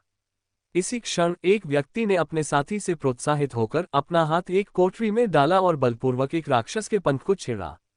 कड़ी निगरानी में भी वह दानव स्थिर रहा। उस व्यक्ति ने राहत की सांस ली, अपना हाथ पीछे खींच लिया और अपने साथी की ओर गर्व से देखा। किसे पता था, उसके साथी के चेहरे से मुस्कान गायब हो गई थी, उसकी जगह दहशत छा गई थी और उसके होंठ कांप रहे थे। उसने हैरानी से अपना सिर घुमाया तो देखा कि जो दानव पहले कोठरी के बीच में लटका हुआ था, वह अब लोहे की सलाखों से कसकर चिपका हुआ था और उसकी खून जैसी लाल आंखें उसे घूर रही थीं। आह! दिल दहला देने वाली चीखें फूट पड़ी और शांत कोठरियां जल्दी ही अराजकता में बदल गईं। हर कोठरी से जंजीरों के खड़कने की तेज आवाजें और राक्षसों की दहाड़ें सुनाई दे रही थीं। हे भगवान! ये राक्षस अभी तक मरे नहीं हैं। जल्दी से कोठरियों से दूर भागो। मेरी मदद करो, मेरा हाथ फंस गया है। सौभाग्यवश कोठरियों के बीच का मार्ग चौड़ा था और सभी पीछे हट गए। जागृत राक्षस उन तक नहीं पहुंच सके, सिवाय कुछ बदकिस्मत लोगों के। शांत हो जाओ, वे अंदर बंद हैं, वे बाहर नहीं निकल सकते। इस खोज से सभी लोग शांत हो गए और उन्होंने जागृत राक्षसों का अवलोकन करने का साहस जुटाया। ये राक्षस सचमुच बहुत शक्तिशाली हैं। इतने लंबे समय तक बिना खाए पिए रहने के बाद भी ये मरे नहीं। जियांग चेन जानता था कि राक्षसों में अदम्य जीवन शक्ति होती है, लेकिन उसने ये उम्मीद नहीं की थी कि यह इतनी भयावह होगी। जब तक उन्हें कोई घातक चोट न लगे, राक्षस लगभग कभी नहीं मरते। एक राक्षस को बूढ़ा होने में कम से कम कई सहस्राब्दियां लगेंगी। अरे अरे अरे, गांव चेनाई, तुम क्या कर रहे हो? अचानक एक घबराई हुई आवाज सुनाई दी। तुरंत ही कोठरियों के लोहे के दरवाजे अपने आप खुल गए। सभी कोठरियों के दरवाजों के स्विच सबसे ऊपर लोहे के दरवाजे के सबसे करीब केंद्रित थे। हा, मर जाओ तुम सब धब्बों, तुम सब मर जाओ। गांव चेन्नई को पहले ही सबने छोड़ दिया था और कोई भी उसके साथ नहीं रहना चाहता था। लोहे के दरवाजे से अंदर जाते समय वह सबसे आखिर में था। वह दूसरों के साथ राक्षसों को देखने के मूड में नहीं था। वह प्रवेश द्वार के पास ही रुका रहा और संयोगवश उसे सेल स्विच दिखाई दिए, जो उसे अपने घर के स्विचों से कुछ हद तक मिलते जुलते लगे। उस समय उन्होंने इस बात पर बिल्कुल ध्यान नहीं दिया। जब उसे पता चला कि राक्षस मरे नहीं हैं, तभी उसने यहाँ सभी को मारने की एक घिनौनी योजना बनाई। इस तरह से तो किसी को भी उसके पहले घुटने टेकने के बारे में पता नहीं चलेगा, है ना? इसलिए उसने चुपके से स्विच चालू कर दिए और जब तक उसका पता चला तब तक बहुत देर हो चुकी थी। एक पंक्ति में 100 सेल, कुल मिलाकर 10 पंक्तियां, और वे सभी अब खुली हुई थीं। ये सब करने के बाद गांव चेन्नई दरवाजा बंद करना नहीं भूलते हुए बाहर भाग गया। कोई बात नहीं, राक्षसों के हाथों में अभी भी जंजीरें हैं। हालांकि वान ली अपना वाक्य पूरा कर पाता, उससे पहले ही जंजीरों के टूटने की आवाजें लगातार सुनाई देने लगीं। वे राक्षस 1000 वर्षों से मरे नहीं थे और जंजीरें भी 1000 वर्षों में जंग खा चुकी थीं, जो राक्षसों के संघर्षों को सहन करने में असमर्थ थीं। भागो! लोहे का दरवाजा बंद नहीं था, उन्हें बस बाहर जाकर उसे खोलना था। हालांकि अधिकांश लोग बहुत अंदर चले गए थे और लोहे के दरवाजे से बहुत दूर थे, इसलिए केवल कुछ ही लोग लोहे का दरवाजा खोलकर बाहर भागने में सफल रहे। मर जाओ! गांव चेन्नई दरवाजे के पास छिप गया। जब उसने किसी को बाहर आते देखा तो उसने बेरहमी से उसे मार डाला। जेल के अंदर भागने की कोशिश के दौरान कई और लोग राक्षसों के चंगुल में फंस गए। लगभग 1000 वर्षों से प्यासे रहने के कारण हजारों की संख्या में राक्षसों ने स्थिति को रक्त चमगादड़ों का सामना करने की तुलना में कहीं अधिक भयावह बना दिया था। जियांग चेन, हमें क्या करना चाहिए? वेन शिन ने आशा भरी निगाहों से जियांग चेन की ओर देखा और उम्मीद की कि वह फिर से कोई समाधान निकाल सकेगा। भागो! कम राक्षसों वाला रास्ता चुनो और तेजी से बाहर निकलो। इससे पहले जियांग चेन चिल्लाया, इन राक्षसों की शक्ति केवल जुयुआन स्तर की है। डर सबसे बड़ा दुश्मन है। सब लोग एक साथ भागो। कौन बचकर निकल पाता है यह उसकी किस्मत पर निर्भर करता है। तुरंत ही चारों टीमें अलग अलग रास्तों से लोहे के दरवाजे की ओर दौड़ पड़ी और जियांग चेन भी अपवाद नहीं था। हालांकि उनकी भागदौड़ के बीच में ही अचानक उनके पैरों के नीचे की जमीन हिल गई और कई लोग जमीन पर गिर पड़े। भूकंप। जियांग चेन ने देखा कि कंपन की आवृत्ति बढ़ रही थी और छत से चट्टानें गिर रही थीं। ये खजाना लेने नहीं आ रहा है, यह मरने आ रहा है। अध्याय 97 शाही मकबरा। ऊपर से लगातार विशालकाय चट्टानें गिरती रहीं और उनके पैरों के नीचे की जमीन में भयानक दरारें पड़ने लगीं, जो सब कुछ चीरती हुई प्रतीत होती थीं। धमाका। एक और जोरदार धमाके के साथ सभी को लगा कि उनके पैर धंस रहे हैं। उनके शरीर का संतुलन क्षण भर के लिए बिगड़ गया और फिर वे इधर उधर लुढ़कने लगे। राक्षसों के उन्मत्त हमलों के साथ साथ जियांग चेन ने वास्तविक निराशा का अनुभव किया। हालांकि उसने देखा कि जेल की कोठरी के टूटे हुए फर्श से एक पत्थर की सीढ़ी निकल रही है। इस समय भूकंप के झटके कम होने लगे और जियांग चेन ने अपने दर्द को नजरअंदाज करते हुए आगे क्या होगा इसकी परवाह किए बिना दूसरों के साथ पत्थर की सीढ़ियों से नीचे दौड़ लगाए, बस बेतहाशा आगे बढ़ता रहा। ऐसा इसलिए था क्योंकि राक्षस भी ज्वार की तरह पत्थर की सीढ़ियों में उमड़ रहे थे और पागलों की तरह उनका पीछा कर रहे थे। पत्थर की सीढ़ियों के अंत में एक लंबा गलियारा दिखाई दिया जिसकी दीवारों के दोनों ओर दीपक जल रहे थे। थोड़ी देर बाद गलियारे के बाईं और दाईं ओर मोड़ दिखाई दिए और भीड़ 3 समूहों में बंट गई। उनके ठीक पीछे चल रहे राक्षस भी अपने अपने शिकार का पीछा करने के लिए अलग अलग हो गए। तब जियांग चेन को एहसास हुआ कि वह वेनशिन और मेंग हाओ से अलग हो गया है और वह अजनबियों से घिरा हुआ है। आगे एक दरवाजा है। आगे दौड़ रहे व्यक्ति ने हैरानी से चिल्लाते हुए अपनी दौड़ने की गति बढ़ा दी। यह एक ऐसा दरवाजा था जिसकी ऊंचाई और चौड़ाई गलियारे के बराबर थी। यह भी गहरे लोहे का बना हुआ था जिसके बाहरी हिस्से पर बैंगनी सोने की परत चढ़ी हुई थी और उस पर सुंदर नक्काशी की गई थी। जियांग चेन और अन्य लोगों ने दरवाजा धकेलने के लिए हाथ बढ़ाया, लेकिन उन्हें पता चला कि इसके लिए किसी प्रयास की आवश्यकता ही नहीं थी। दरवाजा एक साधारण धक्के से ही खुल गया। सभी लोग पूरी रफ्तार से अंदर घुस गए, फिर दरवाजा बंद कर दिया। जल्दी करो, दरवाजे को रोकने के लिए कुछ ढूंढो। जियांग चेन और कुछ अन्य लोग दरवाजे से सटकर खड़े हो गए क्योंकि बाहर से बारिश की बूंदों की तरह जोरदार प्रहार हो रहे थे। सौभाग्य से राक्षसों को एक साथ शक्ति एकत्रित करना नहीं आता था, बल्कि वे अंधाधुंध तरीके से दरवाजे पर टूट पड़े। दरवाजे की कुंडी है, वहां दरवाजे की कुंडी है। बाकी लोगों ने दरवाजे के पास एक चौकोर लकड़ी का ब्लॉक देखा और जैसे ही उसे नीचे किया गया उसने दरवाजे को बंद कर दिया। क्या ये काम करेगा? सिर्फ लकड़ी का एक टुकड़ा। जियांग चेन और दरवाजे को पकड़े हुए अन्य लोग लापरवाही करने की हिम्मत नहीं कर रहे थे। लकड़ी के ब्लॉक की मजबूती की पुष्टि करने के बाद ही उन्हें राहत मिली। जेल के नीचे ऐसी जगह कैसे हो सकती है? क्या ये सिंदूरी पक्षियों के देश का खजाना हो सकता है? संकट के अस्थायी रूप से टलने के साथ ही लालच फिर से उभर आया। वे इस समय एक मध्यम आकार की पत्थर की गुफा में थे जिसके प्रवेश द्वार के ठीक सामने 20 मीटर ऊंची वेदी थी। वेदी के चारों ओर पत्थर की दीवारों पर कई भित्ति चित्र थे और बेतरतीब ढंग से बड़े बड़े संदूक रखे हुए थे। जब संदूक खोले गए तो उनमें जंग लगे हथियार और कुछ बेकार कांस्य की कलाकृतियां मिलीं। हालांकि ये लोग निराश नहीं हुए क्योंकि यह एक खजाने के भंडार का संकेत था।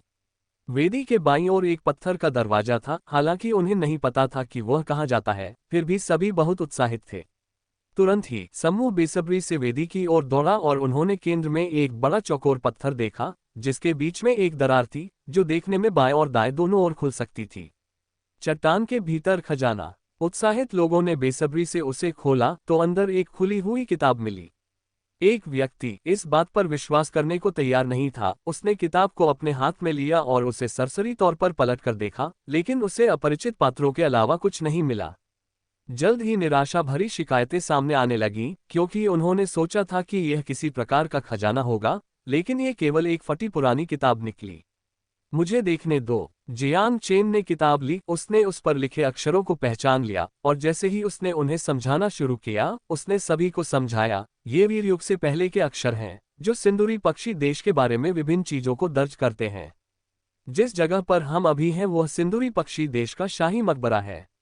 ये किसी एक सम्राट का शाही मकबरा नहीं था, वर्मिलियन बर्ड कंट्री के सभी राजवंशों के सम्राटों को यहाँ दफनाया गया था।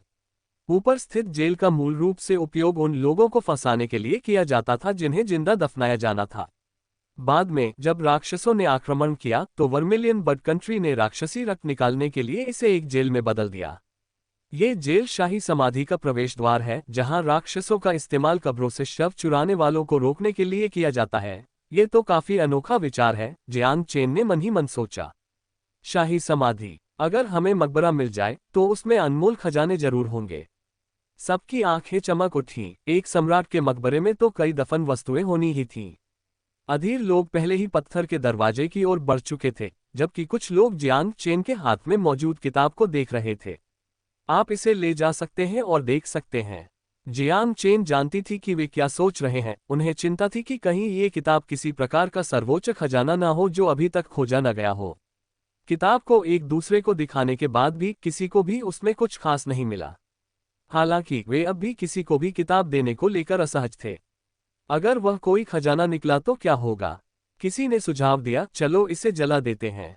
इस किताब में शायद कोई रास्ता या गुप्त मार्ग हो। क्या आप वाकई इसे जलाना चाहते हैं? जियांग चेन ने कहा। इस पर वहां मौजूद कुछ लोग असमंजस में पड़ गए। तो अब आप इसे पढ़ना समाप्त कर लीजिए और अगर इसमें कुछ नहीं है तो इसे जला दीजिए। ये सुनकर जियांग चेन ने नाराजगी से कहा, अगर यह सचमुच कोई खजाना है तो इसे अपने लिए लेने के लिए मुझे आपकी अनुमति की जरूरत नहीं होगी। क्या आप खुद को मुझसे ज्यादा ताकतवर समझते हैं? क्या आपको पता है कि अनुवाद में समय लगता है? एक शब्द के कई अर्थ हो सकते हैं। क्या मुझे हमेशा के लिए यहाँ बैठकर आपको ये दिखाना पड़ेगा? जियांग चेन को क्रोधित देखकर इन लोगों के पास हार मानकर पत्थर के दरवाजे की ओर चलने के अलावा कोई विकल्प नहीं बचा था। ये तो बिल्कुल कुछ भी नहीं है।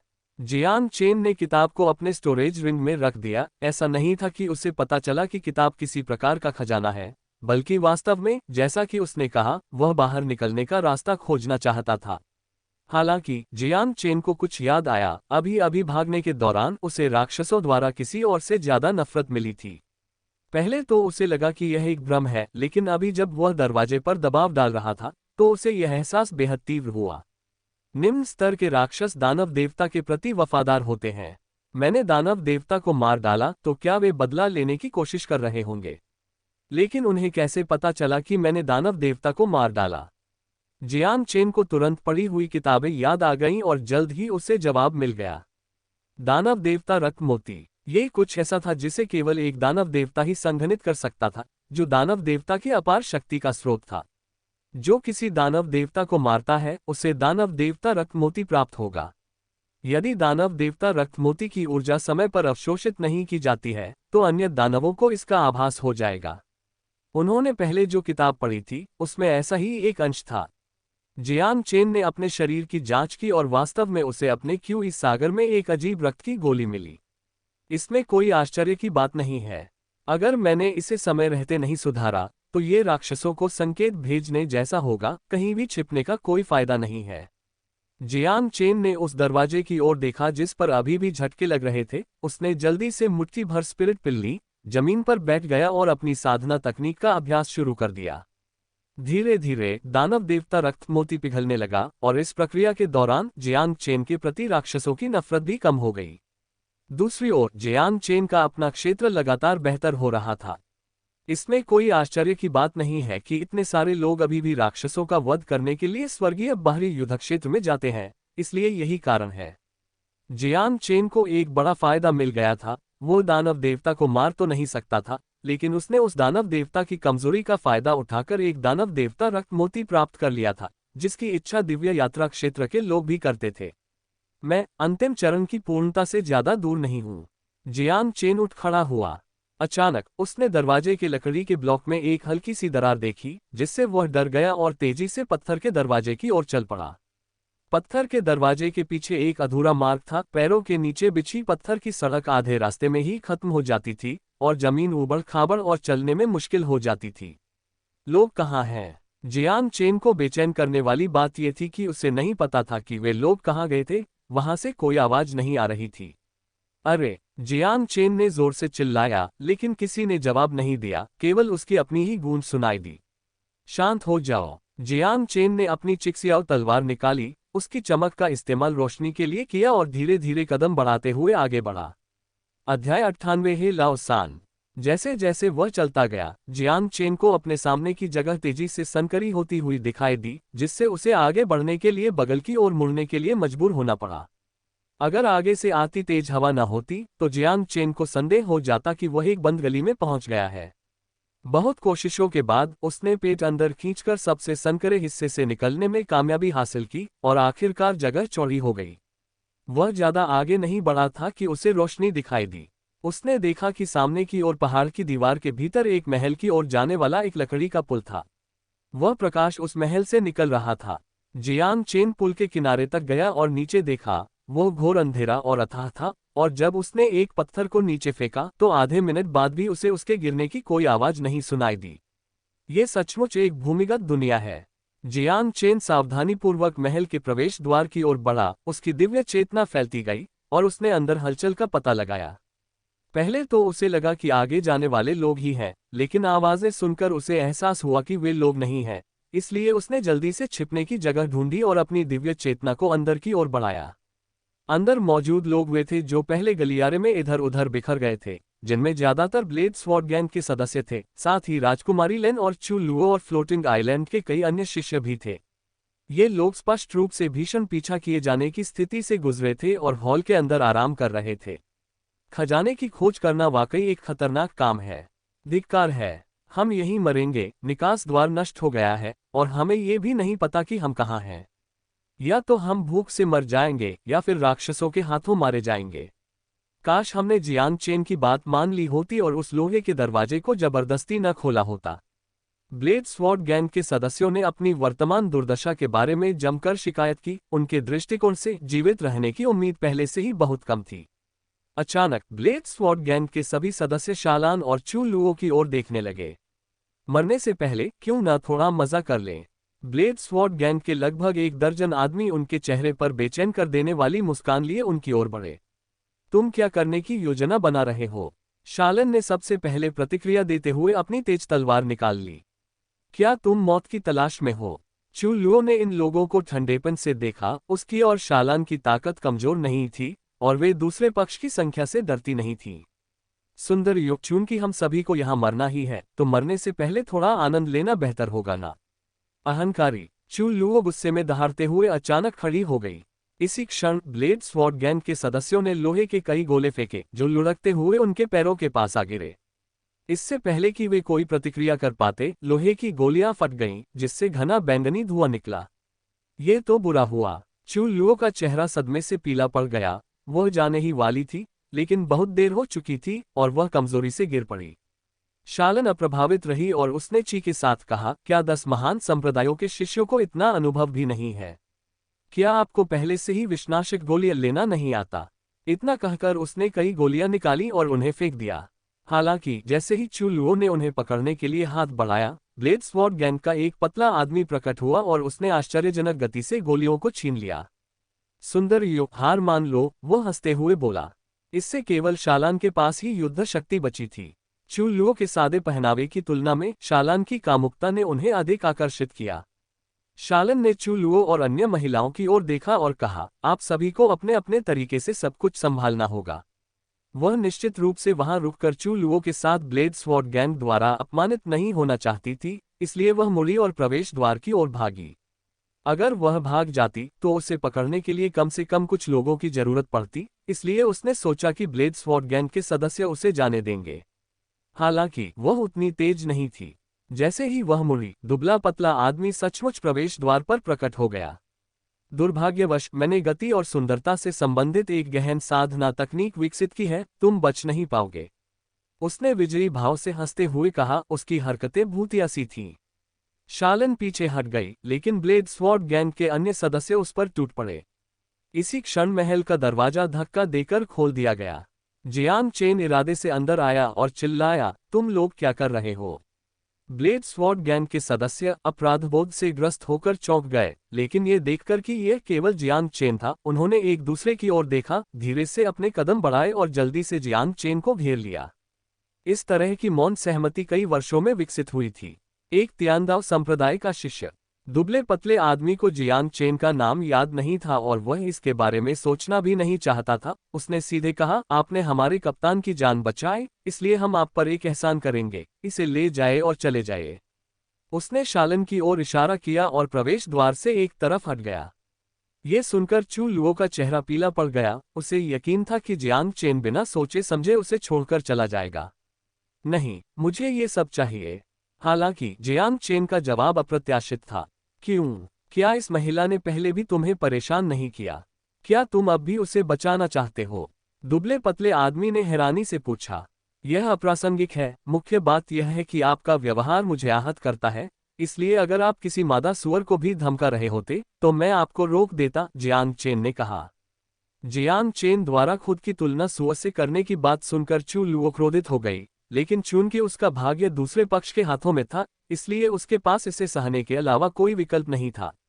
अगर ऐसा है तो हम नरमी नहीं बरतेंगे। तियांदाओ संप्रदाय के शिष्य, क्या तुम्हें सच में लगता है कि तुमने हमारे कप्तान को बचा लिया है तो हम कुछ करने की हिम्मत नहीं करेंगे? मैं तुम्हें बता दूं, कप्तान तो मर चुका है, उस पतले आदमी ने ठंडे स्वर में कहा।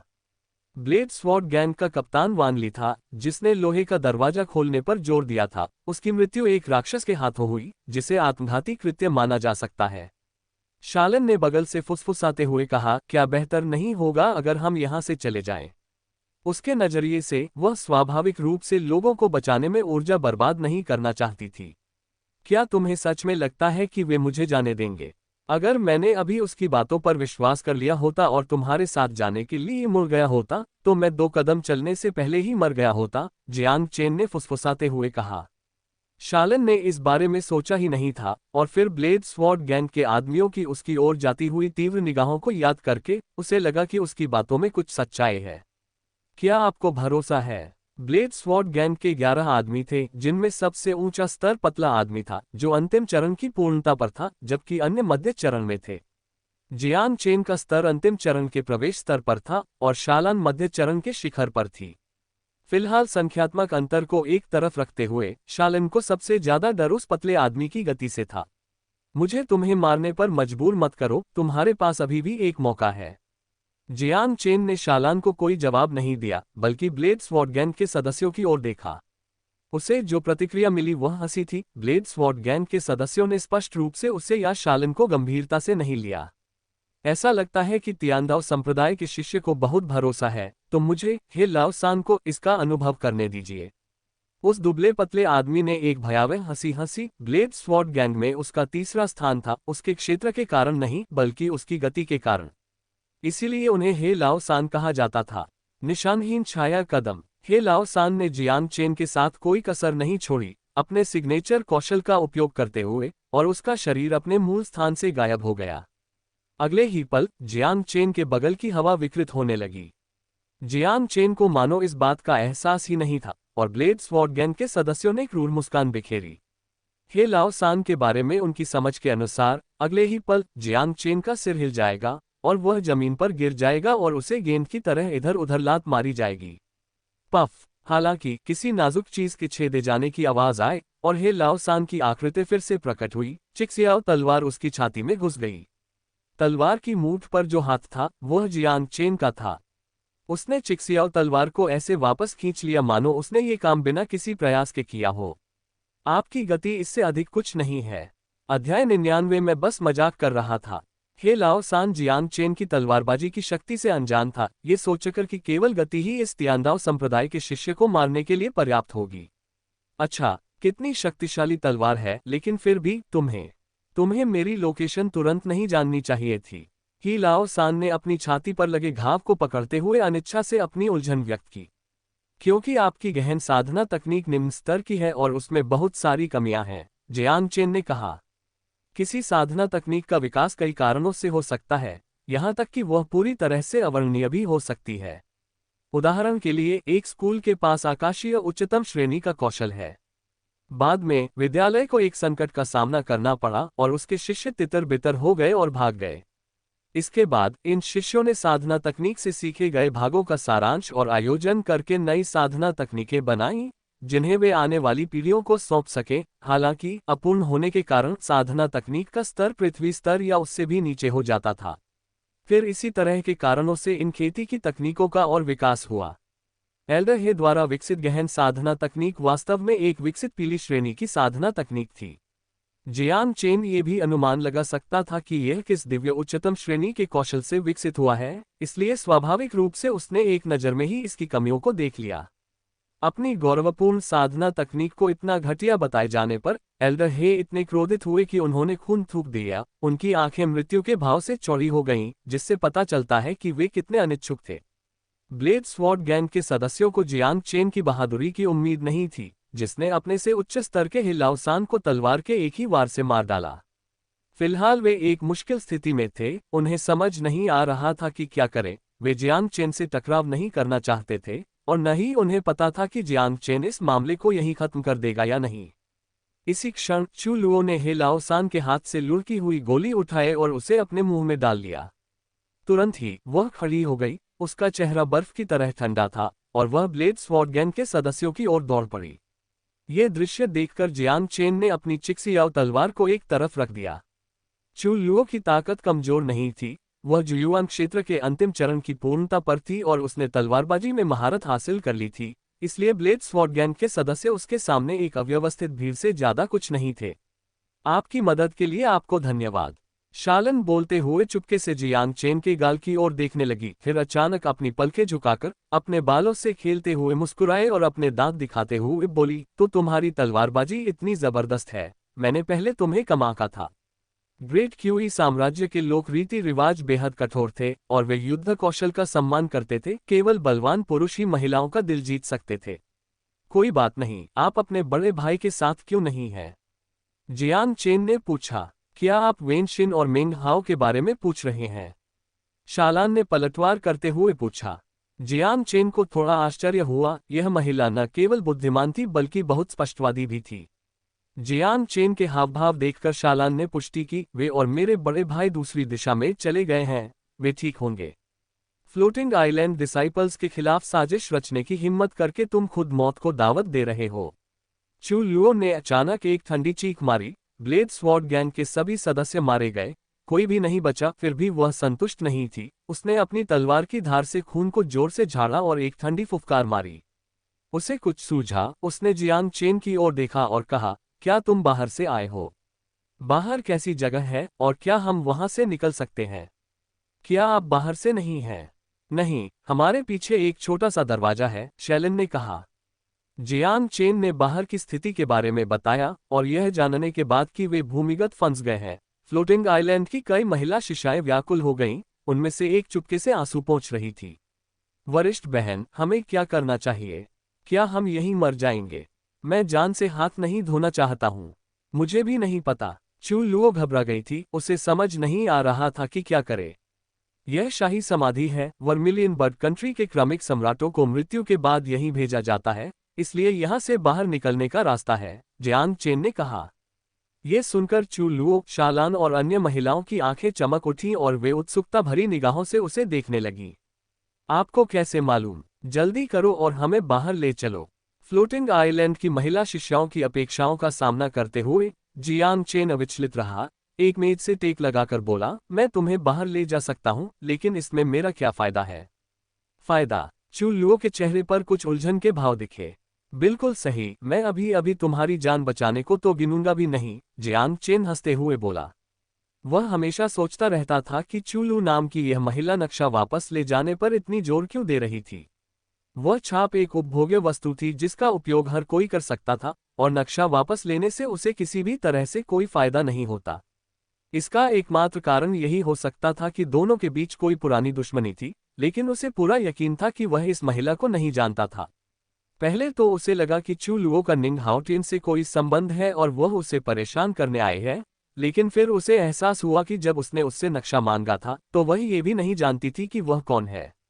तब तो बस एक ही स्पष्टीकरण था, यह महिला कंजूस थी जो अपने एक बाल को भी देने को तैयार नहीं थी। यंग मास्टर लिस्ट मौत से डरती है और ब्यूटी रैंकिंग मामूली फायदे के लिए भी टस से मज नहीं होती। कितना दिलचस्प है।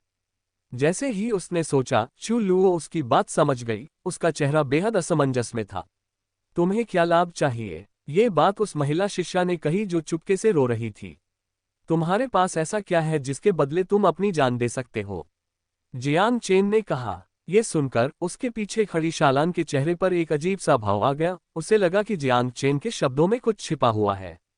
इस सीमित और निराशाजनक स्थान में एक पुरुष और कई महिलाओं के साथ, और जियांग चेन के पास अपार शक्ति और बाहर निकलने का रास्ता होने के कारण यह अपरिहार्य था कि वह स्थिति का लाभ उठाना चाहेगा।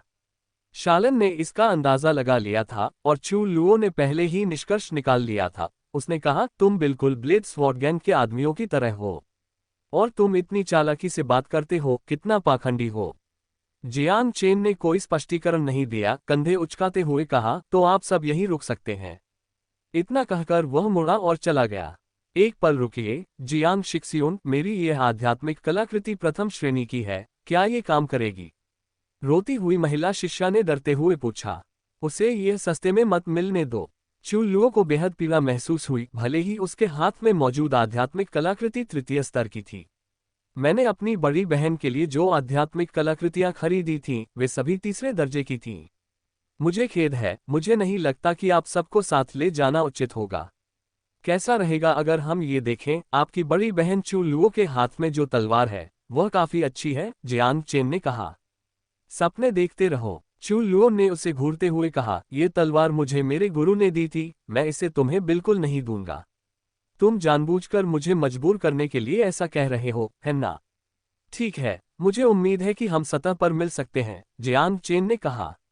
एक पल रुकिए, आध्यात्मिक कलाकृतियों के अलावा क्या और भी चीजें काम कर सकती हैं?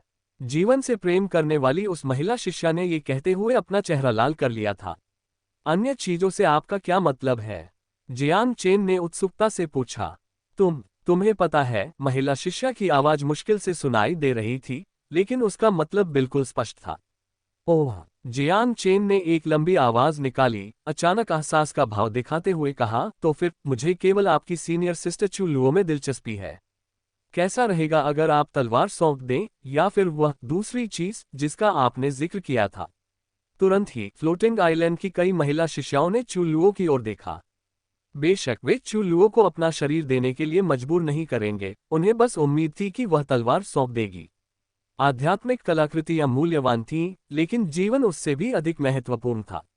हालांकि चू लुओ को ये स्पष्ट सत्य समझ में नहीं आया। उसने अपने दांत भींच लिए, अपने हाथ में तलवार को कसकर पकड़ लिया, मानो उसे डर हो कि कोई उसे उससे छीन लेगा।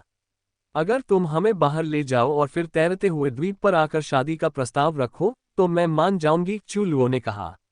वरिष्ठ बहन, फ्लोटिंग आइलैंड की महिला शिष्याएं लगभग अवाक रह गईं। क्या एक आध्यात्मिक तलवार वाकई इन सब के लायक थी? हा, मैं तो बस तुम्हें चिढ़ा रहा था, मुझे तो पता भी नहीं कि बाहर निकलने का रास्ता कहाँ है।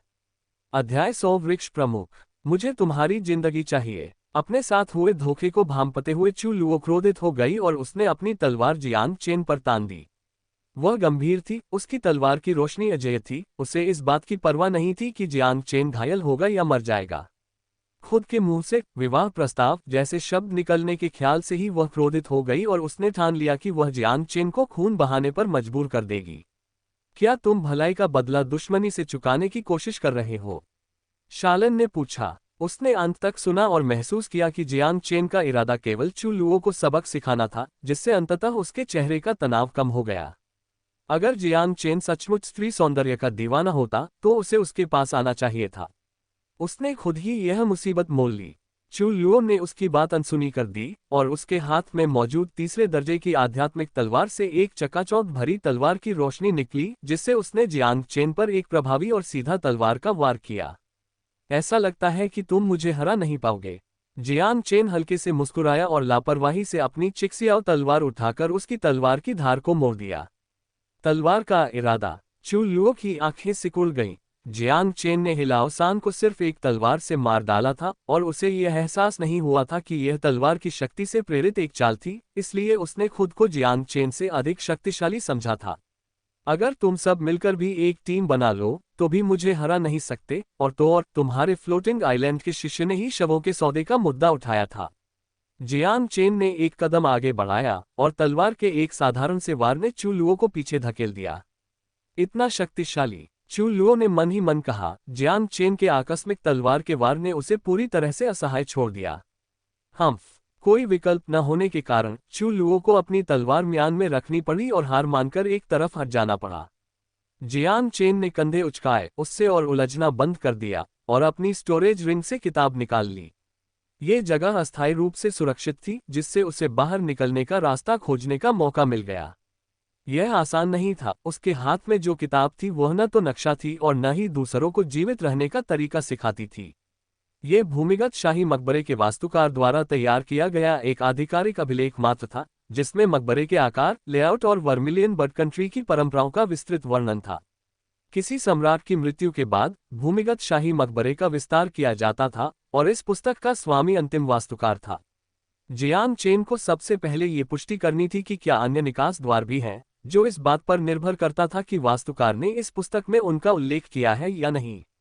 अचानक जियांग चेन जम गया। उसे एहसास हुआ कि जिस पृष्ठ को वह इस समय देख रहा था, उस पर मौजूद सामग्री वर्तमान महल का वर्णन कर रही थी। शालांग, चू लुओ और अन्य महिलाएं जियांग चेन को देख रही थीं, बारी बारी से किताब को देख रही थीं और इधर उधर नजर डाल रही थीं। इसके बाद वह एक पत्थर की मूर्ति पर कूद गया जिसका हाथ हथेली फैलाए हुए था। हथेली में जियांग चेन को एक दीपक मिला। दीवट जैद पत्थर से बनी थी, जिससे हल्की हरी रोशनी निकल रही थी और दीवट के ऊपर अनार के रंग की कमल की पंखुड़ियां थीं, जो एकदम साफ और थोड़ी खुली हुई थीं और उनके अंदर बाती जल रही थी। एक विचार के साथ जियांग चेन ने बाती बुझा दी, जिससे जगमगाता महल अंधेरे में डूब गया। फ्लोटिंग आइलैंड की महिला शिष्याएं खतरे के डर से चीखने लगीं। सौभाग्यवश जल्द ही रोशनी फिर से दिखाई दी और जियांग चेन दीपक पकड़े हुए जमीन पर उतर चुका था।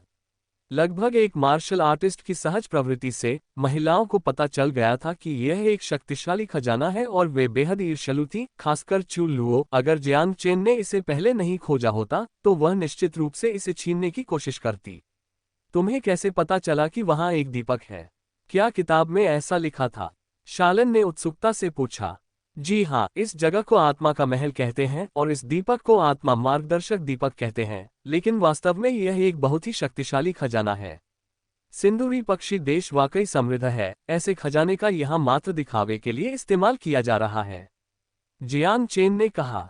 तो फिर आपने पहले जो कहा था कि बाहर निकलने का रास्ता है, क्या ऐसा संभव है? लेकिन आपने अभी तक उसे खोजा नहीं है, शैलन ने पूछा। इन शब्दों को सुनकर चू लुओ और अन्य महिलाओं ने जियांग चेन की ओर देखा। उनकी आंखें उसके हाथ में मौजूद दीपक से भी अधिक चमक रही थीं।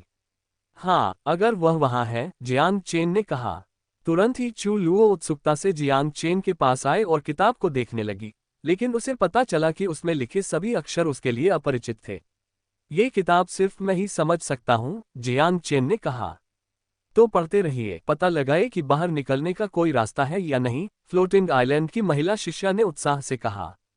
अगर मुझे यह मिल जाए तो क्या हम कोई और सौदा कर सकते हैं? जियांग चेन को किताब पढ़ने की कोई जल्दी नहीं थी। वह मुस्कुराते हुए चू लुओ को गौर से देख रहा था, जिसका चेहरा काफी भावपूर्ण था, क्योंकि उसने अभी अभी जियांग चेन के खिलाफ अपनी तलवार निकाली थी और अब उसे समझ नहीं आ रहा था कि क्या कहे। इसी बीच एक धुंधली रोशनी वाले गलियारे में एक चमकता हुआ गोला हवा में तैरता हुआ आगे की ओर उड़ रहा था, जिसके पीछे दो लोग, एक आगे और एक पीछे, सावधानीपूर्वक चल रहे थे। युवा मास्टर चेन्नई, मुझे नहीं पता था कि वहां राक्षस होंगे। जब वह दरवाजा बंद हुआ तो मैं और अन्य टीमों के दिव्य यात्रा क्षेत्र के सदस्य बाहर ही फंस गए। आगे आगे चलने वाला व्यक्ति लगभग 40 वर्ष का था, जिसका माथा उभरा हुआ था और नाक बाज जैसी थी, ऐसा चेहरा जो पहली नजर में ही एक मजबूत छाप छोड़ता है। वृक्ष जी, क्या आपको यकीन है कि अन्य टीमों से कोई अन्य दिव्य यात्रा क्षेत्र नहीं है? उसके पीछे खड़े युवक ने ठंडे स्वर में पूछा। गोले से निकलने वाली रोशनी ने उसके चेहरे को रोशन कर दिया, जिससे पता चला कि वह यंग मास्टर लिस्ट में 8वें स्थान पर मौजूद गांव चेन्नई था। पिछले भूकंप का प्रभाव व्यापक था और लोहे के दरवाजे के बाहर का हॉल भी ढह गया था, जिससे जमीन में एक बड़ा गड्ढा बन गया था, जिसके कारण उसे नीचे की ओर जाने वाली सीढ़ी का पता चला। उसी समय हॉल का दरवाजा हिलकर खुल गया और उसके पीछे आ रहे दिव्य यात्रा क्षेत्र के लोग अंततः अंदर प्रवेश कर गए। उस समय गांव चेन्नई द्वारा मारे गए कई शव उसके बगल में पड़े थे, जो विभिन्न टीमों के थे।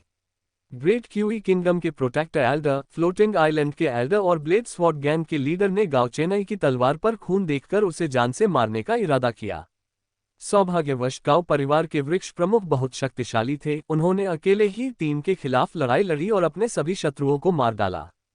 हालांकि जिस रास्ते से वे आए थे वह अवरुद्ध था, इसलिए गांव चेन्नई और वृक्ष प्रमुख के पास सीढ़ियों से नीचे उतरने और बाहर निकलने का रास्ता खोजने के अलावा कोई विकल्प नहीं था। अचानक आगे के गलियारे से एक असंतुलित हलचल सुनाई दी। वृक्ष की आंखों में एक तीव्र चमक कौंधी और गोला तेजी से आगे बढ़ा।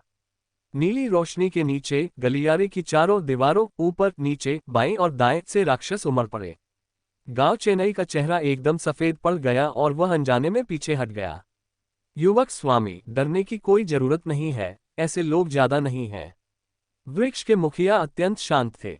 उन्होंने अपने विशाल हाथ को हिलाया और उनकी आस्तीन से एक उड़ने वाली तलवार निकली, जो तेजी से दूर चली गई। तलवार की रोशनी और तलवार की चमक एक में विलीन हो गईं, और जहां भी यह गुजरी, दीवारों में दरारें दिखाई देने लगीं। कुछ ही देर में उड़ने वाली तलवार राक्षसों के झुंड में जा घुसी। केवल चीखें ही सुनाई दी, क्योंकि राक्षसों के शरीर टुकड़े टुकड़े हो गए और फिर चूर चूर हो गए। एक ही तलवार से सैकड़ों राक्षसों का नाश हो गया। ये सभी कचरे के राक्षस हैं और बहुत कमजोर हैं। ट्री एल्डर ने अपनी उड़ने वाली तलवार वापस ले ली और दोनों आगे बढ़ते रहे। जल्द ही वे एक पत्थर के कक्ष में पहुंच गए। यहाँ कोई आया था। पत्थर के बने कक्ष में तलाशी के निशान दिखाई दे रहे थे। ऐसा लग रहा था जैसे उसे पूरी तरह से तहस नहस कर दिया गया हो। पत्थर के कक्ष के दूसरी ओर एक और दरवाजा था। जैसे ही वे दोनों पास पहुंचे, उन्हें अंदर से आवाजें सुनाई दी। राजकुमारी वेनशिन, क्या नीचे की यह जगह किसी मकबरे जैसी दिखती है? मुझे उम्मीद है ऐसा नहीं होगा। मकबरे के प्रवेश द्वार पर अक्सर केवल एक ही रास्ता होता है, जो कि वह जेल है जहां से हम आए थे, और अब हम वापस नहीं जा सकते। मुझे आश्चर्य है कि जियांग चेन अब कैसी होगी। गांव चेन्नई की आंखें चमक उठी और वह दरवाजे से अंदर चला गया। उसने शायंग, वेनशिन और मेंग हाओ को देखा। बाकी लोगों पर उसने कोई ध्यान नहीं दिया। वृक्ष जीजा, इन्हें मेरे लिए पकड़ लो। अब जबकि गांव चेन्नई के पास एक दिव्य यात्रा क्षेत्र का सहायक था, वह अपने दिल के गुस्से को निकालना चाहता था। ये तीनों जियांग चेन के साथ थे, इसलिए वे सबसे अच्छे उम्मीदवार थे। 100 अध्याय। मेरा दिल बहुत उत्साहित है। शेनवू क्षेत्र की रोमांचक कहानी आधिकारिक तौर पर शुरू हो गई है। साथ ही आज बुक कॉइन रिवॉर्ड के लिए स्ट्रेंज को धन्यवाद। आगे की कहानी सुनाने के लिए वीके स्टोरी वर्ल्ड को सब्सक्राइब करो।